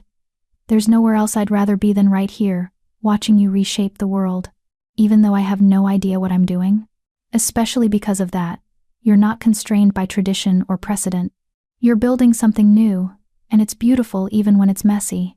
His thumb brushed away a remaining tear. Besides, I promised to stand beside you. I don't break promises. Alara rose on her toes and kissed him, soft and grateful, and full of all the things she couldn't quite put into words. When they pulled apart, she rested her forehead against his. We're going to face a war, she said quietly. The coalition that killed my mother will come for me eventually. Let them come. Kieran's voice was steel wrapped in warmth. They're used to facing Lunas who were raised in power, who didn't know how to fight dirty. But you learned to survive when you had nothing. You know how to fight battles that can't be won through force alone. He smiled. I almost pity them. Almost? Well, I do want to watch you terrify them a little. His expression turned serious. But we'll face it together. You're not your mother. Alone and hunted. You have allies. You have power. You have a territory that's learning to love you. And you have me. For whatever that's worth. It's worth everything, Alara said honestly. They walked back to the chambers together, hands linked, ready to face whatever tomorrow brought. The path ahead was uncertain, dangerous, full of enemies who wanted her dead and challenges she couldn't predict. But for the first time in her life, Alara wasn't facing it alone. She had people who chose to stand with her. She had power she was learning to control. She had a purpose bigger than mere survival. She had become exactly what the throne had recognized that first day when she'd sat down, exhausted and desperate, never imagining her life was about to change forever. She had become Luna, and she was just getting started. Chapter 10. Epilogue. The Luna who rose from nothing. 6 months later, spring had arrived in Silvercrest territory with an exuberance that felt symbolic. Alara stood on the balcony of the rebuilt council chambers, watching the gardens below transform into riots of color. Flowers bloomed in impossible profusion, not just natural growth but a response to the territory itself healing under new leadership. The land remembered what it meant to have a true Luna, and it was celebrating. Below, children played near the fountain that had once been reserved exclusively for nobles. Now it was public space, and watching servants' children splash alongside highborn heirs felt like the most natural thing in the world. It hadn't been 6 months ago. But Alara had been relentless in breaking down barriers that served no purpose except maintaining artificial hierarchies. You're smiling, Kieran's voice came from behind her. That's good. You've been too serious lately. Alara turned to face her mate. The words still sent a small thrill through her whenever she thought it. Kieran stood in the doorway wearing training clothes, his hair damp from practice with the Northern Wildlands warriors. The 17 survivors Sienna had brought had integrated seamlessly into Silvercrest's forces, bringing combat techniques and strategic knowledge that had elevated their entire military. I was just thinking about how much has changed, Alara said. 6 months ago, I was a servant who accidentally sat on a throne. Now I'm watching the territory transform into something I barely imagined possible. Kieran crossed to stand beside her, his arms sliding around her waist, in that casual intimacy they'd developed. You did more than imagine it. You built it. Every reformed law, every open door, every person who finally has a voice, that's you. That's us, Alara corrected. I couldn't have done any of it without you. Without Margrave and Sienna, and everyone who chose to stand with me instead of clinging to the old ways. True. But you were the catalyst. He pressed a kiss to her temple. Speaking of which, the new school opens tomorrow. The public education system you fought so hard for. That's gonna cement your legacy more than any battle. Alara felt a warmth in her chest that had nothing to do with magic. The school opened to all children, regardless of bloodline or status. Teaching not just basic skills but critical thinking and leadership had been her passion project. It represented everything she wanted the territory to become, a place where potential mattered more than birth. I'm terrified it won't work, she admitted. That we'll discover I was naive to think education could really change anything. Then you'll adjust and try something different. That's what you do, you don't give up when things are hard. Kieran turned her to face him fully. But I don't think you're being naive. I think you understand something the old leadership never did. Power built on keeping people ignorant and desperate is fragile. Real strength comes from elevating everyone, not crushing them. A knock on the door interrupted their moment. Margrave entered without waiting for permission, a habit Alara had learned to accept from the old council member. She claimed her age entitled her to skip formalities. Luna, we have visitors, Margrave announced. From the Western Territory. They're requesting an audience. Alara and Kieran exchanged glances. The Western Territory had been neutral so far, neither supporting nor opposing Alara's rise. A visit could mean many things: alliance, threat assessment, or something else entirely. Bring them to the throne room, Alara said. We'll receive them formally. 20 minutes later, Alara sat on the sacred Luna throne, which still glowed steadily in her presence, a constant reminder of her legitimacy with Kieran standing beside her. Sienna and 3 other Northern Wildlands warriors positioned themselves strategically around the room, ready for threats even in supposedly peaceful meetings. The Western delegation entered, 5 wolves, led by a woman who carried herself with the confidence of someone used to authority. She was perhaps 40, with gray-streaked auburn hair and eyes that assessed everything with sharp intelligence. Luna Elara, the woman said, stopping at a respectful distance. I am Alpha Cordelia of the Western Territory. I come bearing an offer. I'm listening, Alara said carefully. Offers from neighboring territories were rarely simple. The Western Territory would like to propose an alliance. Trade agreements, mutual defense pact, open borders for citizens seeking opportunities in either territory. Cordelia's gaze was direct, unflinching. We've been watching your reforms with great interest. What you're building here: education for all, protection for workers, justice that doesn't favor the wealthy. It's revolutionary. It's just treating people like they matter, Alara said. That shouldn't be revolutionary. But it is, and it's making waves across multiple territories. People are talking about Silvercrest, about the servant girl who became Luna, and actually changed things instead of just maintaining the status quo. Cordelia smiled slightly. Some territories are terrified of you. They see you as a threat to their power structures, but others, like mine, see opportunity. Opportunity for what? To build something better. To prove that territories can thrive without crushing their vulnerable populations. To create a coalition of leadership that actually serves rather than dominates. Cordelia took a step closer, her expression earnest. The old ways are dying, Luna Elara. Everyone can feel it. The question is whether we cling to what's familiar, or embrace what could be. I choose to embrace it. And I'm hoping you'll ally with me. Alara felt Kieran's hand on her shoulder, a silent communication. This was her decision, but he supported whatever she chose. She looked at Cordelia, using the enhanced senses her Luna powers provided to read the woman's sincerity. No deception, no hidden malice, just genuine hope for something different. An alliance requires trust, Alara said slowly. The last time territories coordinated, it was to hunt Luna bloodlines. How do I know this isn't a trap? You don't, not completely. Cordelia's honesty was refreshing. But consider this.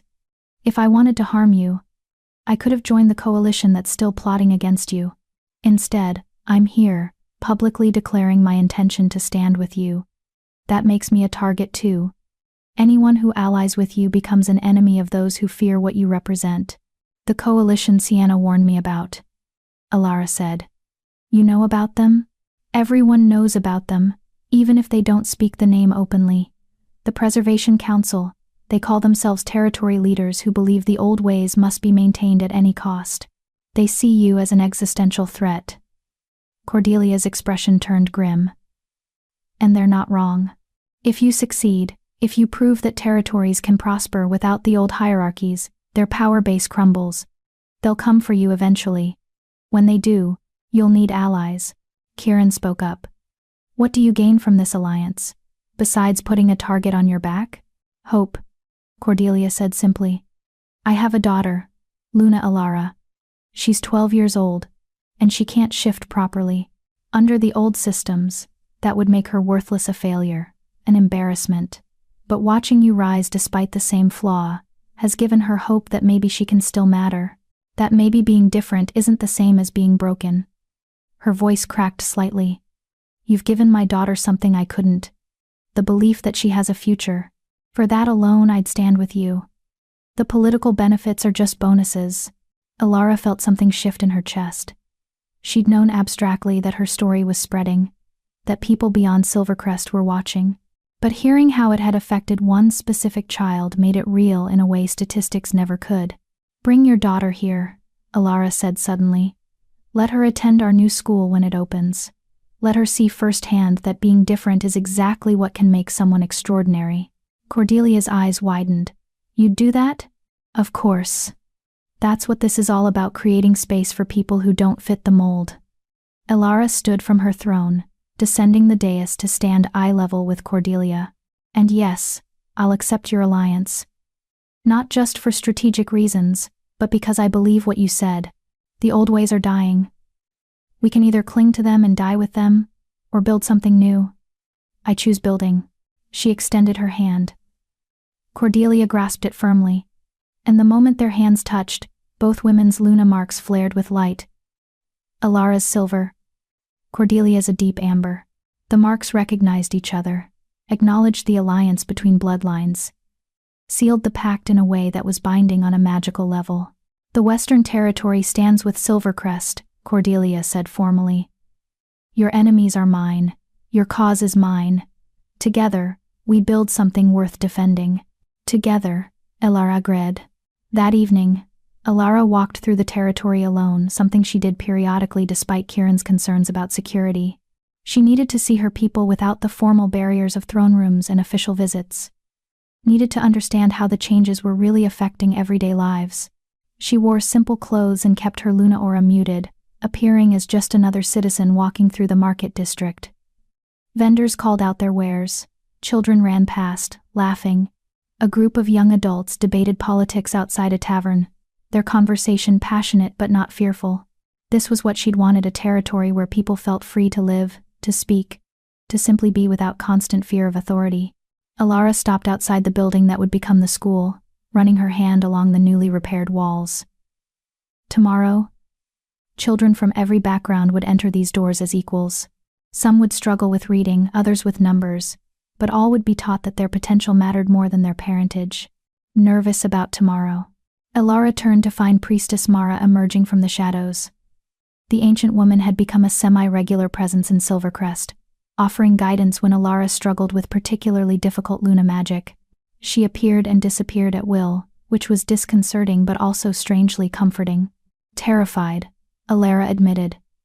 What if I'm wrong? What if education isn't enough to change centuries of ingrained hierarchy? Then you fail, learn, adjust, and try again. Mara moved to stand beside her, both of them looking at the school. But you're not wrong. Knowledge is the most dangerous weapon against oppression. Those who benefit from keeping others ignorant will fight you, but those you educate will become unstoppable. The coalition Cordelia mentioned, they'll see this as a threat. They already do. You've been a threat since the moment you survived your trials. Mara's clouded eyes somehow held infinite perception. But here's what they don't understand. You're not just one Luna who can be eliminated. You're a movement, an idea. And ideas are much harder to kill than people. Alara absorbed that, feeling the weight of responsibility settle more heavily. I never wanted to be a movement. I just wanted to survive. To maybe make things slightly better. The best leaders rarely seek power. They're thrust into it, and do their best despite never feeling adequate. Mara's weathered hand patted Alara's arm. You doubt yourself constantly, which is good. The moment you stop questioning your decisions is the moment you become what you fought against. How do you always know exactly what I need to hear? I'm very old and have seen many Lunas rise and fall. You're far from the first to struggle with the burden. But Mara smiled. Though you might be the first to wear that burden while still maintaining genuine empathy. Most Luna lose that eventually. I don't think you will. Why not? Because you remember. You remember what it felt like to be powerless, to be invisible, to be told you don't matter. That memory is your greatest strength that keeps you grounded even as you wield enormous power. Mara turned to face her fully. Never forget who you were, Alara. The servant girl who sat on the wrong throne will always be the foundation of the Luna you become. The priestess began to fade into shadows, her form becoming translucent. Mara, wait, Alara called out. The future is coming faster than you expect, Mara's voice echoed. The coalition won't wait much longer, but neither will your allies. Trust in the connections you've built. Trust in the woman you've become. And remember, the throne didn't choose you despite your flaws. It chose you because of them. Then she was gone, leaving Alara alone outside the school with a head full of warnings and encouragement in equal measure. Alara returned to the Luna chambers to find Kieran waiting, his expression serious. "We need to talk," he said, and the tone made her stomach clench. "What happened?" "Scout reports from the eastern border. Multiple territories are amassing forces, not enough for immediate invasion but clearly coordinating. The coalition is moving faster than we anticipated." He handed her a map marked with troop positions. "They're testing our defenses, looking for weaknesses." Alara studied the map, her tactical training from the past 6 months kicking in. "They think the alliance with Western Territory makes us vulnerable, that we're spread too thin trying to coordinate with new allies." "Are we?" "No. Cordelia's forces are well trained, and combining our resources makes both territories stronger." Alara traced possible attack routes on the map. "But they don't know that yet. They're operating on assumptions about how alliances usually work, where everyone guards their own borders and coordination is slow." Understanding dawned in Kieran's eyes. "But you've been integrating forces. The Northern Wildlands warriors training with our troops. The shared tactical sessions with Western Territory representatives. You've been preparing for coordinated defense." "I've been preparing for war," Alara corrected quietly. "I knew it was coming. The question was never if, but when." She set down the map and moved to the window, looking out over the territory she'd sworn to protect. "They'll attack soon, probably before summer, while they think we're still establishing the alliance. Are we ready?" Alara thought about the past 6 months. The reforms implemented, the allies gained, the power she'd learned to control, the people who'd chosen to stand with her despite the risks.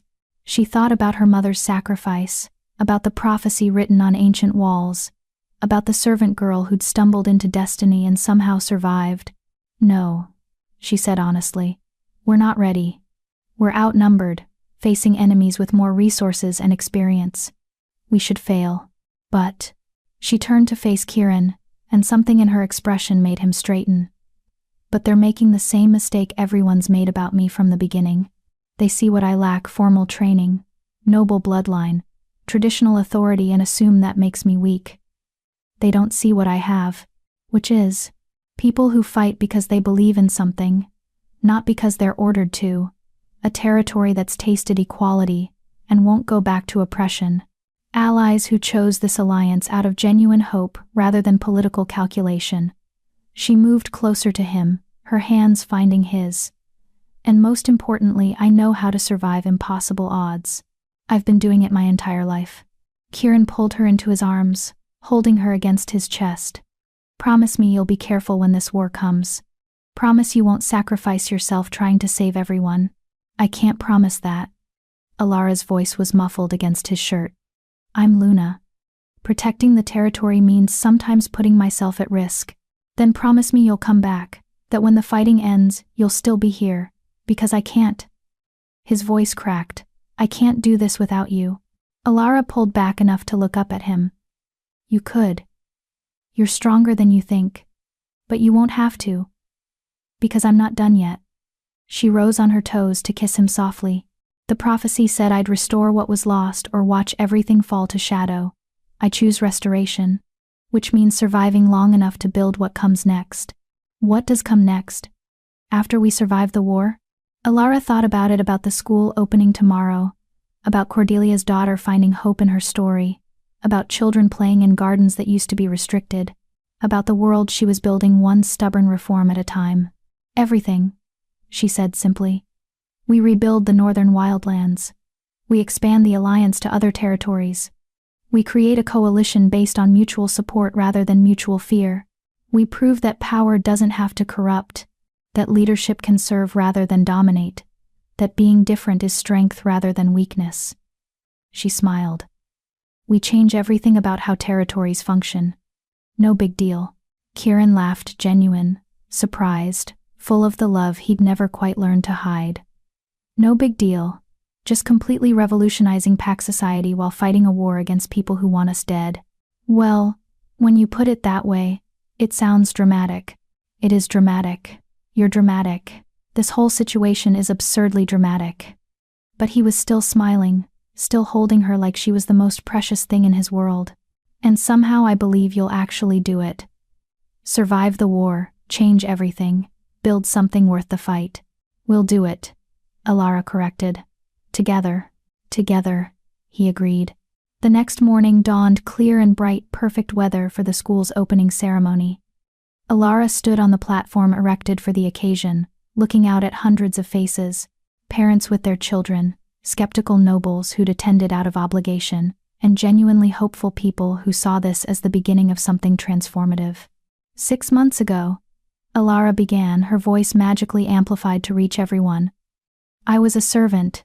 I cleaned these halls, served these families, existed as invisible support for people whose lives mattered more than mine. She paused, letting that sink in. Today, I'm Luna. But more importantly, today I'm standing here telling you that every child, regardless of their parents' status, their bloodline, their ability to shift properly, deserves the chance to learn, to grow, to become something extraordinary. She gestured to the school building behind her. This isn't just a school. It's a promise. A promise that in Silvercrest territory, potential matters more than birth. That knowledge is available to all, not hoarded by the few. That we measure success not by maintaining old hierarchies, but by lifting everyone higher. In the crowd, Alara saw Thomas the mine worker who'd petitioned for safety improvements. His children stood beside him, scrubbed clean and wearing new clothes, looking at the school with wonder. She saw Cordelia and her daughter, the 12-year-old girl who couldn't shift properly but now had hope. She saw former servants and current nobles standing side by side, united in curiosity about this radical experiment. Some of you think this will fail, Alara continued honestly. Some think I'm naive to believe education can change centuries of tradition. You might be right, but I'd rather try and fail than never try at all. I'd rather build something worth defending than maintain something that crushes people. She stepped down from the platform, moving to the school's entrance where the first students waited. Among them was a small girl she recognized, the 6-year-old who'd approached her months ago, asking if servants could really become Lunas, admitting she couldn't shift right, and everyone said she was broken. Alara knelt to the child's level, ready to learn. The girl nodded, eyes wide with excitement and fear in equal measure. Good, because you're going to do amazing things. Alara stood and opened the doors wide. Welcome to the beginning of everything. 1 year after the throne glowed. The war came 3 months after the school opened. Exactly as predicted. The coalition, calling themselves the Preservation Council, launched coordinated attacks on Silvercrest and Western Territory simultaneously, confident they could crush the rebellion before it spread. They were wrong. The war lasted 4 brutal months. Battles were fought on multiple fronts. Lives were lost.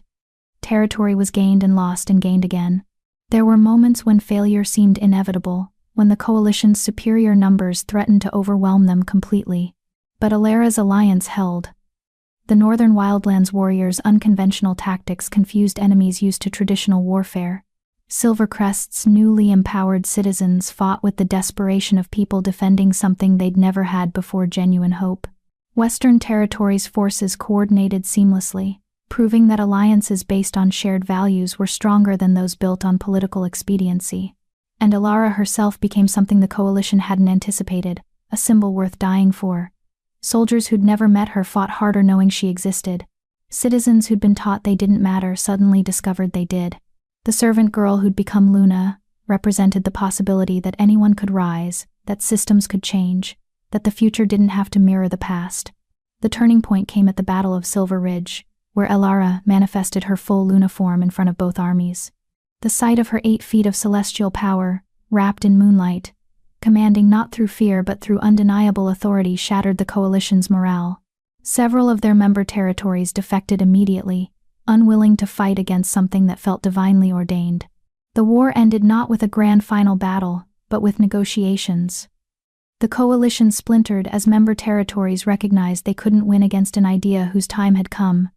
Some surrendered, others retreated. A few stubbornly refused to concede but lacked the resources to continue fighting. Peace didn't arrive all at once. It crept in gradually: ceasefires, treaties, tentative alliances. The work of rebuilding would take years. But for the first time in centuries, multiple territories coordinated not to consolidate power, but to actually improve their citizens' lives. Now, 1 year after accidentally sitting on the sacred Luna throne, Alara stood in a rebuilt throne room, addressing representatives from 7 territories. 7 territories that had chosen to join what they were calling the Luna Coalition, an alliance based on shared principles of education, equality, and leadership that served rather than dominated. "We're calling this the Treaty of Shared Skies," Alara explained, gesturing to the document laid out before them. "It establishes free movement between member territories, mutual defense obligations, shared educational standards, and protections for workers regardless of territory. It's not perfect, we'll need to adjust as we discover what works and what doesn't, but it's a foundation." Alpha Cordelia spoke up. "The old guard territories are calling this radical, dangerous, a threat to tradition." "They're right," Alara said simply. "It is all those things. But tradition that crushes people doesn't deserve preservation. Sometimes the radical choice is the only moral one." She looked around at the assembled leaders. People who'd chosen reform over comfort, who'd risked their positions to stand with her, who believed territories could be better than they'd been. "My mother died believing the Luna bloodlines could unite territories into something stronger than they were separately. The coalition that killed her thought they'd eliminated that possibility forever." Alara's hands rested on the treaty document.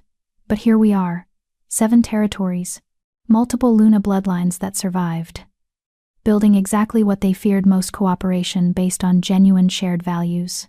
"To Luna Cassandra's dream," Cordelia said, raising her glass, "made real by her daughter. To new beginnings," another Alpha added. They signed the treaty one by one, their marks glowing with power as magic sealed the agreements. This was more than politics, it was a fundamental restructuring of how territories related to each other and their citizens. When the ceremony ended and the representatives dispersed, Alara found herself alone in the throne room with just Kieran and the gently glowing throne. "Tired?" Kieran asked, moving to wrap his arms around her from behind. "Exhausted," Alara admitted, leaning back against him. "But the good kind. The kind that comes from actually accomplishing something rather than just surviving. You've accomplished more in 1 year than most Lunas do in lifetimes. We've accomplished it. I keep telling you none of this happens without you. Without Sienna and Margrave and Cordelia and everyone else who chose to stand with me. True, but you were the catalyst." He pressed a kiss to her neck. "The servant girl who sat in the wrong place at the wrong time, or maybe exactly the right place at the right time, and changed everything." Alara turned in his arms to face him.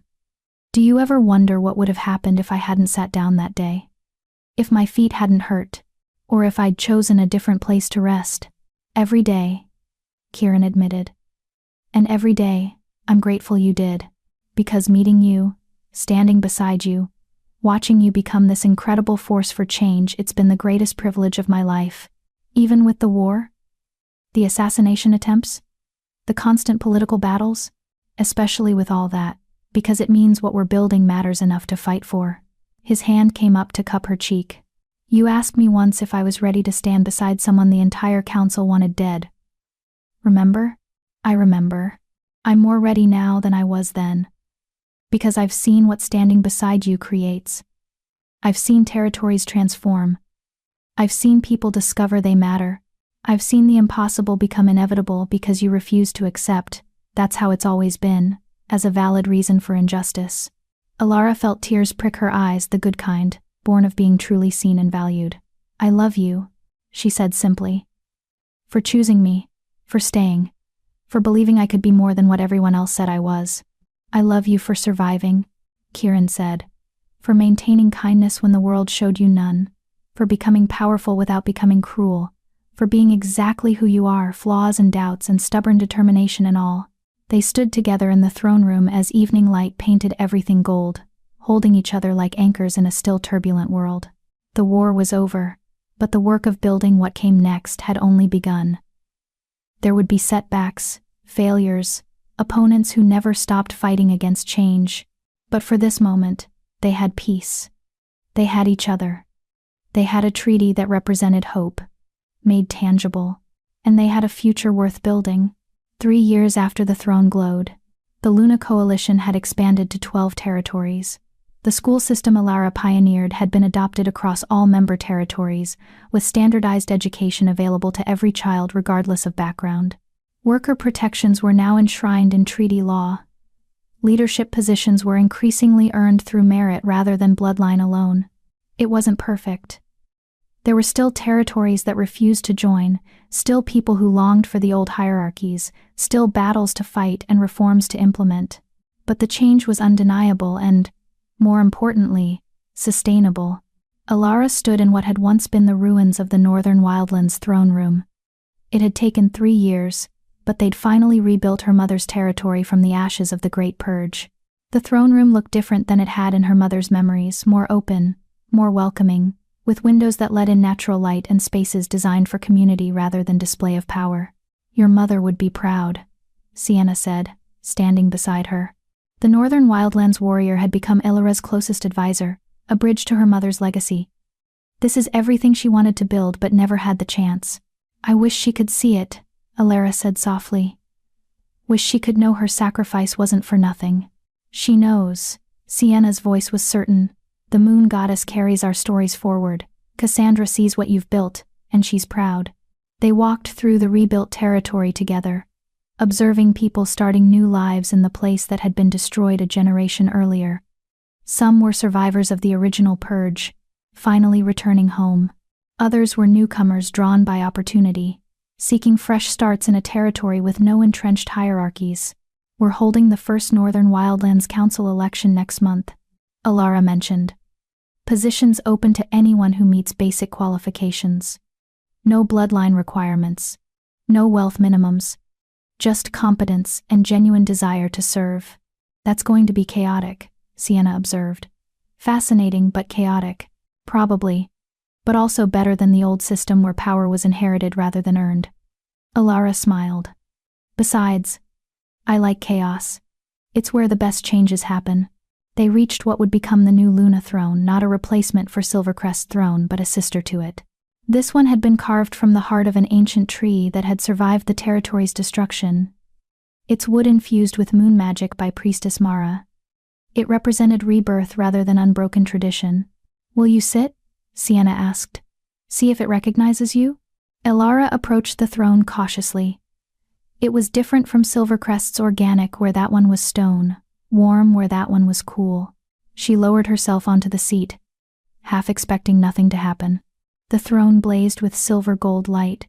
Not the same light as Silvercrest's throne, this was different, unique to this place and its history.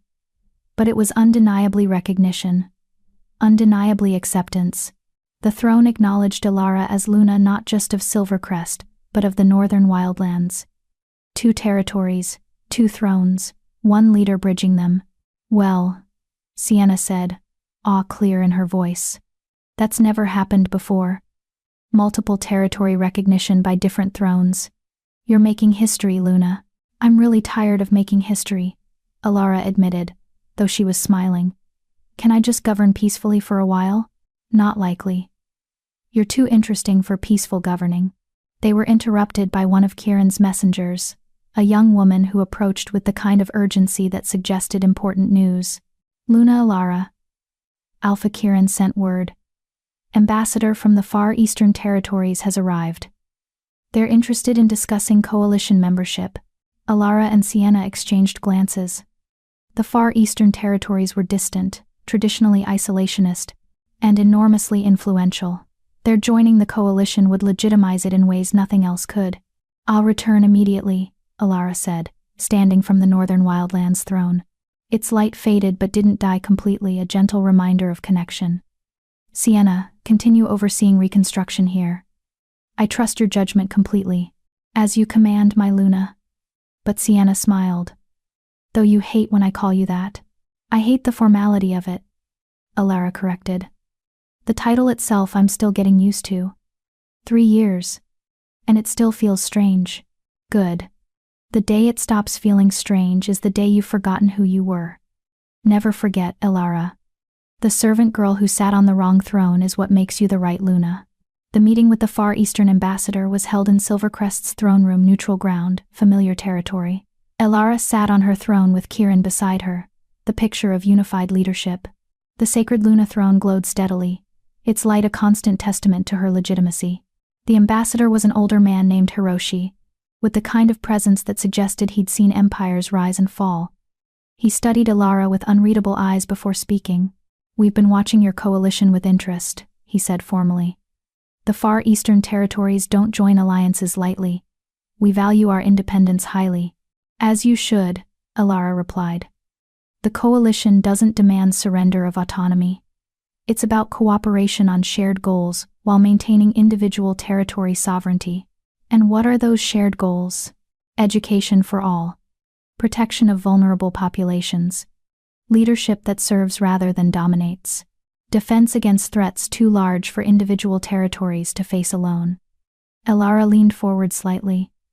"But most importantly, proof that territories can thrive without crushing their own people.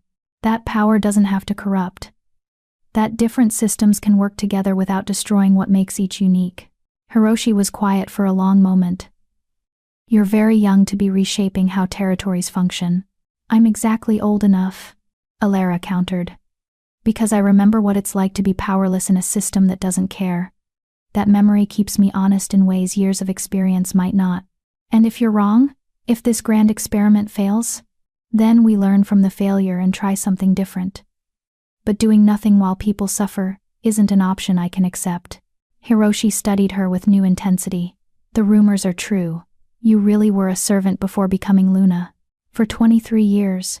And you don't try to hide it. Don't pretend you were always destined for this." "Why would I hide it? It's the most important part of my story." Alara met his gaze steadily. "I know what it's like to be invisible. To serve people who look through you like you don't exist. To believe you're worthless because everyone tells you so. That perspective is exactly what makes me effective as Luna. I never forget that leadership exists to serve the led, not the other way around." Something shifted in Hiroshi's expression. "The Far Eastern territories have complications, systems we're not proud of, people we've failed. Every territory does. The question is whether you want to maintain those failures or work to fix them. Fixing them would require admitting we were wrong. That's difficult for proud people. It's difficult for everyone," Alara said gently. "But it's also necessary. The territories that refuse to adapt, that cling to broken systems because they're traditional, they're dying. Slowly, maybe, but inevitably. The world is changing whether they want it to or not." Hiroshi glanced at Kieran. "And you support this? An alpha comfortable with a Luna who challenges everything?" "I support her because she challenges everything," Kieran said firmly. "The old systems were broken. She's building something better. Why would I oppose that?" Another long silence. Then Hiroshi stood and bowed formally, a gesture of respect rarely given to anyone, let alone someone as young as Alara. "The Far Eastern territories will join your coalition," he said. "Not because we're certain you'll succeed, but because we're certain trying is worth the risk. And because you remind us that leadership should be about service." We'd forgotten that. After Hiroshi left to formalize the agreement with his council, Alara slumped on her throne, suddenly exhausted. 13 territories now. The coalition is becoming substantial. "You're building an empire," Kieran observed. "No. I'm building a network. Empires are about domination. This is about cooperation. Semantics. Important semantics." But Alara was smiling. "Though I admit 3 years ago I couldn't have imagined any of this. I thought I'd just try to survive the trials. Maybe make a few small improvements if I somehow lived through it. Now I'm coordinating 13 territories, rebuilding the northern wildlands, and apparently becoming a symbol for systemic change across multiple regions." "How does it feel?" Kieran asked, settling on the throne's armrest in his customary position. "Terrifying. Overwhelming. Like I'm constantly one mistake away from catastrophic failure." Alara looked up at him. But also right. Like this is exactly what I'm supposed to be doing, even when I have no idea if I'm doing it correctly. You're doing it perfectly. I'm doing it messily and learning as I go. That's not the same as perfectly. Maybe messy, and learning is perfect for what we're building. Kieran's hand found hers. The old Lunas had everything figured out. Every move calculated. And look where that got them eliminated by people who feared their certainty. But you're transparent about not having all the answers. You admit mistakes. You adjust when things don't work. That makes you harder to fight because you're not defending a fixed position. Alara squeezed his hand, drawing strength from the connection they'd built over 3 years of facing impossible challenges together. Do you ever regret it, choosing me? Your life would be so much simpler if you'd just let the council exile me. My life would be empty, Kieran corrected immediately. Simple isn't the same as meaningful. And you've given my life more meaning than I ever imagined possible. Before Alara could respond, Priestess Mara materialized from the shadows, her usual dramatic entrance that no longer startled anyone. The far eastern territories joining is significant, the old priestess said without preamble. It tips the balance. More territories will follow now that someone of Hiroshi's stature has endorsed the coalition. Is that good? Alara asked. It's inevitable. Which is different than good, but often aligned. Mara approached the throne, her clouded eyes somehow seeing everything. You've done what your mother dreamed, united territories through shared values rather than conquest. But there's still work to do. There's always work to do, Alara said tiredly. Tell me something I don't know. The moon goddess is pleased with you. That made Alara straighten. She is? You surrendered to her during your trials. Became a vessel for her power. But you didn't lose yourself in the process. You integrated that power into who you already were. Mara smiled slightly.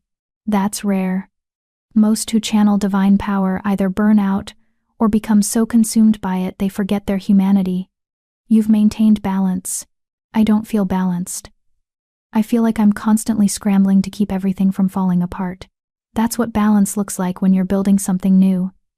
It's not calm, it's controlled chaos. Mara moved closer, placing a weathered hand on Alara's shoulder. Your mother would be so proud of you. Not just for what you've accomplished, but for who you've remained while accomplishing it. Powerful but not cruel. Certain but not inflexible. Leading but not dominating. Tears pricked Alara's eyes. 3 years later, mentions of her mother still hit hard. I wish she could have seen this. The territories cooperating, the northern wildlands rebuilt. Everything she died trying to protect. She sees it. And more importantly, she lives on through you, through your choices, your compassion, your stubborn refusal to accept impossible as an answer. Mara stepped back. I came to tell you something else though. There's a girl in the Eastern Quarter. 10 years old. Can't shift. Being bullied mercilessly. Her parents asked if you might visit. Alara stood immediately. Of course. When? Now. If you can spare the time. I can always spare time for this. Alara looked at Kieran. Will you? I'll handle the Eastern Ambassador's treaty details. He finished. Go. This is more important. The Eastern Quarter was one of Silvercrest's poorest districts, though poor meant something different now than it had 3 years ago. Alara's reforms had improved conditions dramatically, better housing, job programs, the school, but there was still a long way to go. The girl lived in a modest apartment with her parents, who looked shocked and terrified when their Luna appeared at their door. Alara had learned to put people at ease quickly. I heard your daughter could use someone to talk to, she said gently. May I come in? The parents stammered invitations, ushering her inside. The girl, her name was Lissa, sat in the corner, her eyes red from recent crying. She looked at Alara with a mixture of awe and disbelief. You're really her, Lissa whispered. The Luna who couldn't shift either. I really am. Alara crossed the small room and sat on the floor beside Lissa, making herself less intimidating. And I heard you're having a rough time. The other kids say I'm broken, that I'll never be a real wolf. The words tumbled out, raw and painful. They say even becoming Luna wouldn't fix someone as defective as me. Alara felt the old wounds those words reopened, every insult she'd endured. Every moment of believing she was worthless. But she'd learned something important over 3 years. Her pain had value if she used it to help others. "Can I tell you a secret?" Alara said quietly. Lissa nodded, leaning closer. "I still can't shift normally.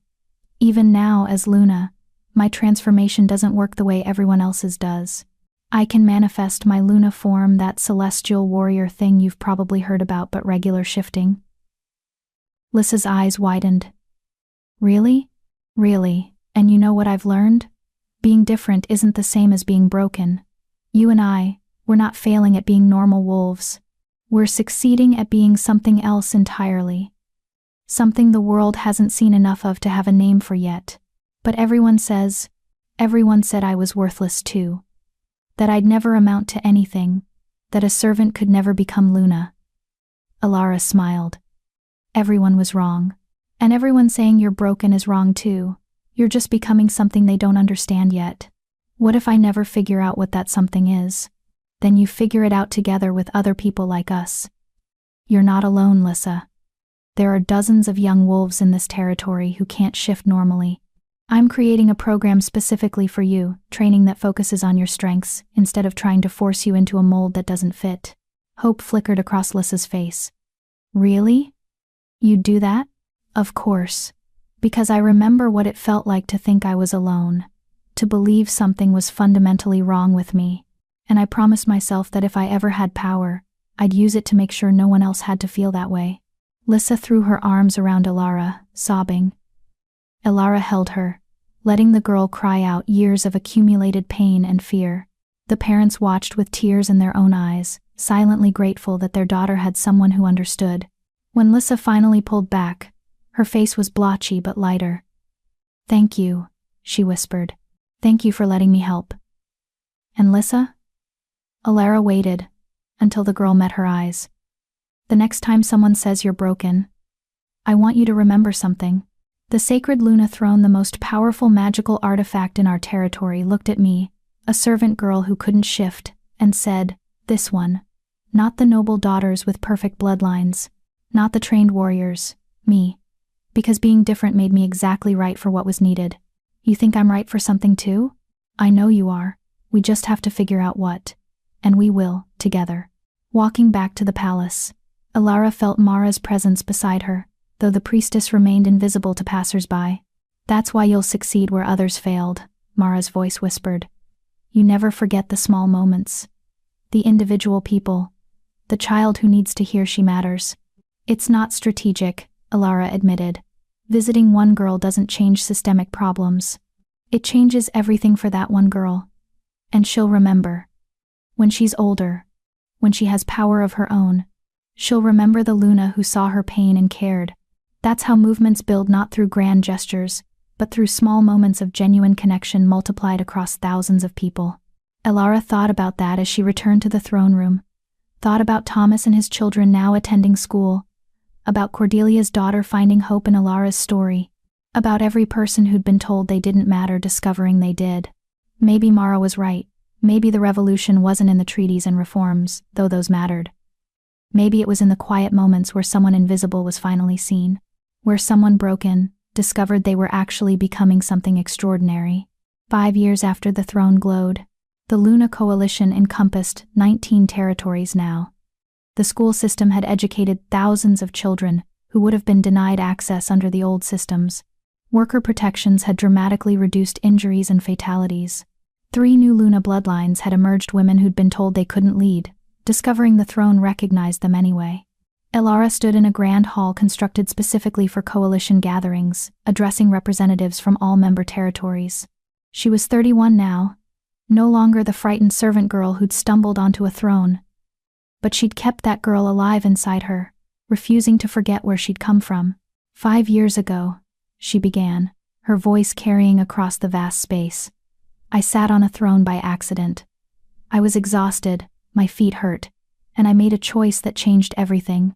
Today, we gather to celebrate not that accidental choice, but all the deliberate ones that followed. She gestured to the assembled representatives. Every territory here chose to join this coalition. Chose reform over comfort. Chose to try building something better even when failure seemed more likely than success. Those choices matter more than any prophecy or divine recognition. We built this together through collective will and stubborn hope. Alpha Cordelia stood. Luna Alara, on behalf of the Western Territory, I want to formally recognize 5 years of unprecedented cooperation and growth. Under your leadership, we've achieved what seemed impossible territories working together, not out of fear or necessity, but genuine shared values. Others stood as well, adding their acknowledgments. Hiroshi spoke of the Far Eastern Territory's transformation. New members described how joining the coalition had improved their citizens' lives. 3 newly recognized Lunas thanked Alara for proving that leadership could look different than tradition demanded. When the formal recognitions ended, and the gathering became more casual, Kieran found Alara on one of the balconies overlooking the city. 5 years, he said, wrapping his arms around her from behind in their familiar embrace. From servant to symbol of systemic change. How does it feel? Like I'm still figuring it out, Alara admitted, leaning back against him. Every time I think we've solved one problem, 3 more emerge. But the difference is now we have infrastructure to address them. Systems in place. People trained to help. You've built something sustainable, Kieran observed. That's the real achievement, not just creating change, but ensuring it outlasts you. Alara turned in his arms to face him. Speaking of things that outlast us. She paused, suddenly nervous despite 5 years of partnership. How would you feel about starting a family? Kieran's eyes widened. You want children? I want our children. I want to raise them in the world we've built. Show them that different is strength, teach them that leadership is service. She smiled. Plus, can you imagine how much those kids would rebel against their Luna mother? The chaos would be spectacular. Kieran laughed, pulling her closer. They'd be absolute terrors and I'd love every minute of it. His expression turned serious. Are you sure? Children would make you vulnerable in ways you haven't been. Enemies could use them against you. Enemies could use anything against me. That's always been true. Alara touched his face. But I refuse to let fear of what might happen stop me from living, from building not just a better territory, but a better life. Don't you think we've earned that? We've earned everything, Kieran said softly. Yes. Let's have children. Let's show them the world their mother built from nothing. Let's raise them to be just as stubborn and revolutionary as you are. And just as honorable as you, Alara added. Balance. They stood on the balcony, as the sun set over the coalition they'd built, planning a future that extended beyond politics and reform into something deeply personal. 5 years ago, Alara had fought just to survive the day. Now she was planning for generations to come. The journey from servant to Luna had been brutal and beautiful in equal measure. She'd lost her anonymity, her simple life, her illusions about how the world worked. But she'd gained purpose, love, and the certainty that she was exactly where she belonged. The throne hadn't made a mistake that day. It had seen something everyone else missed. That the girl who survived being invisible was exactly who the world needed to see. And she was just getting started.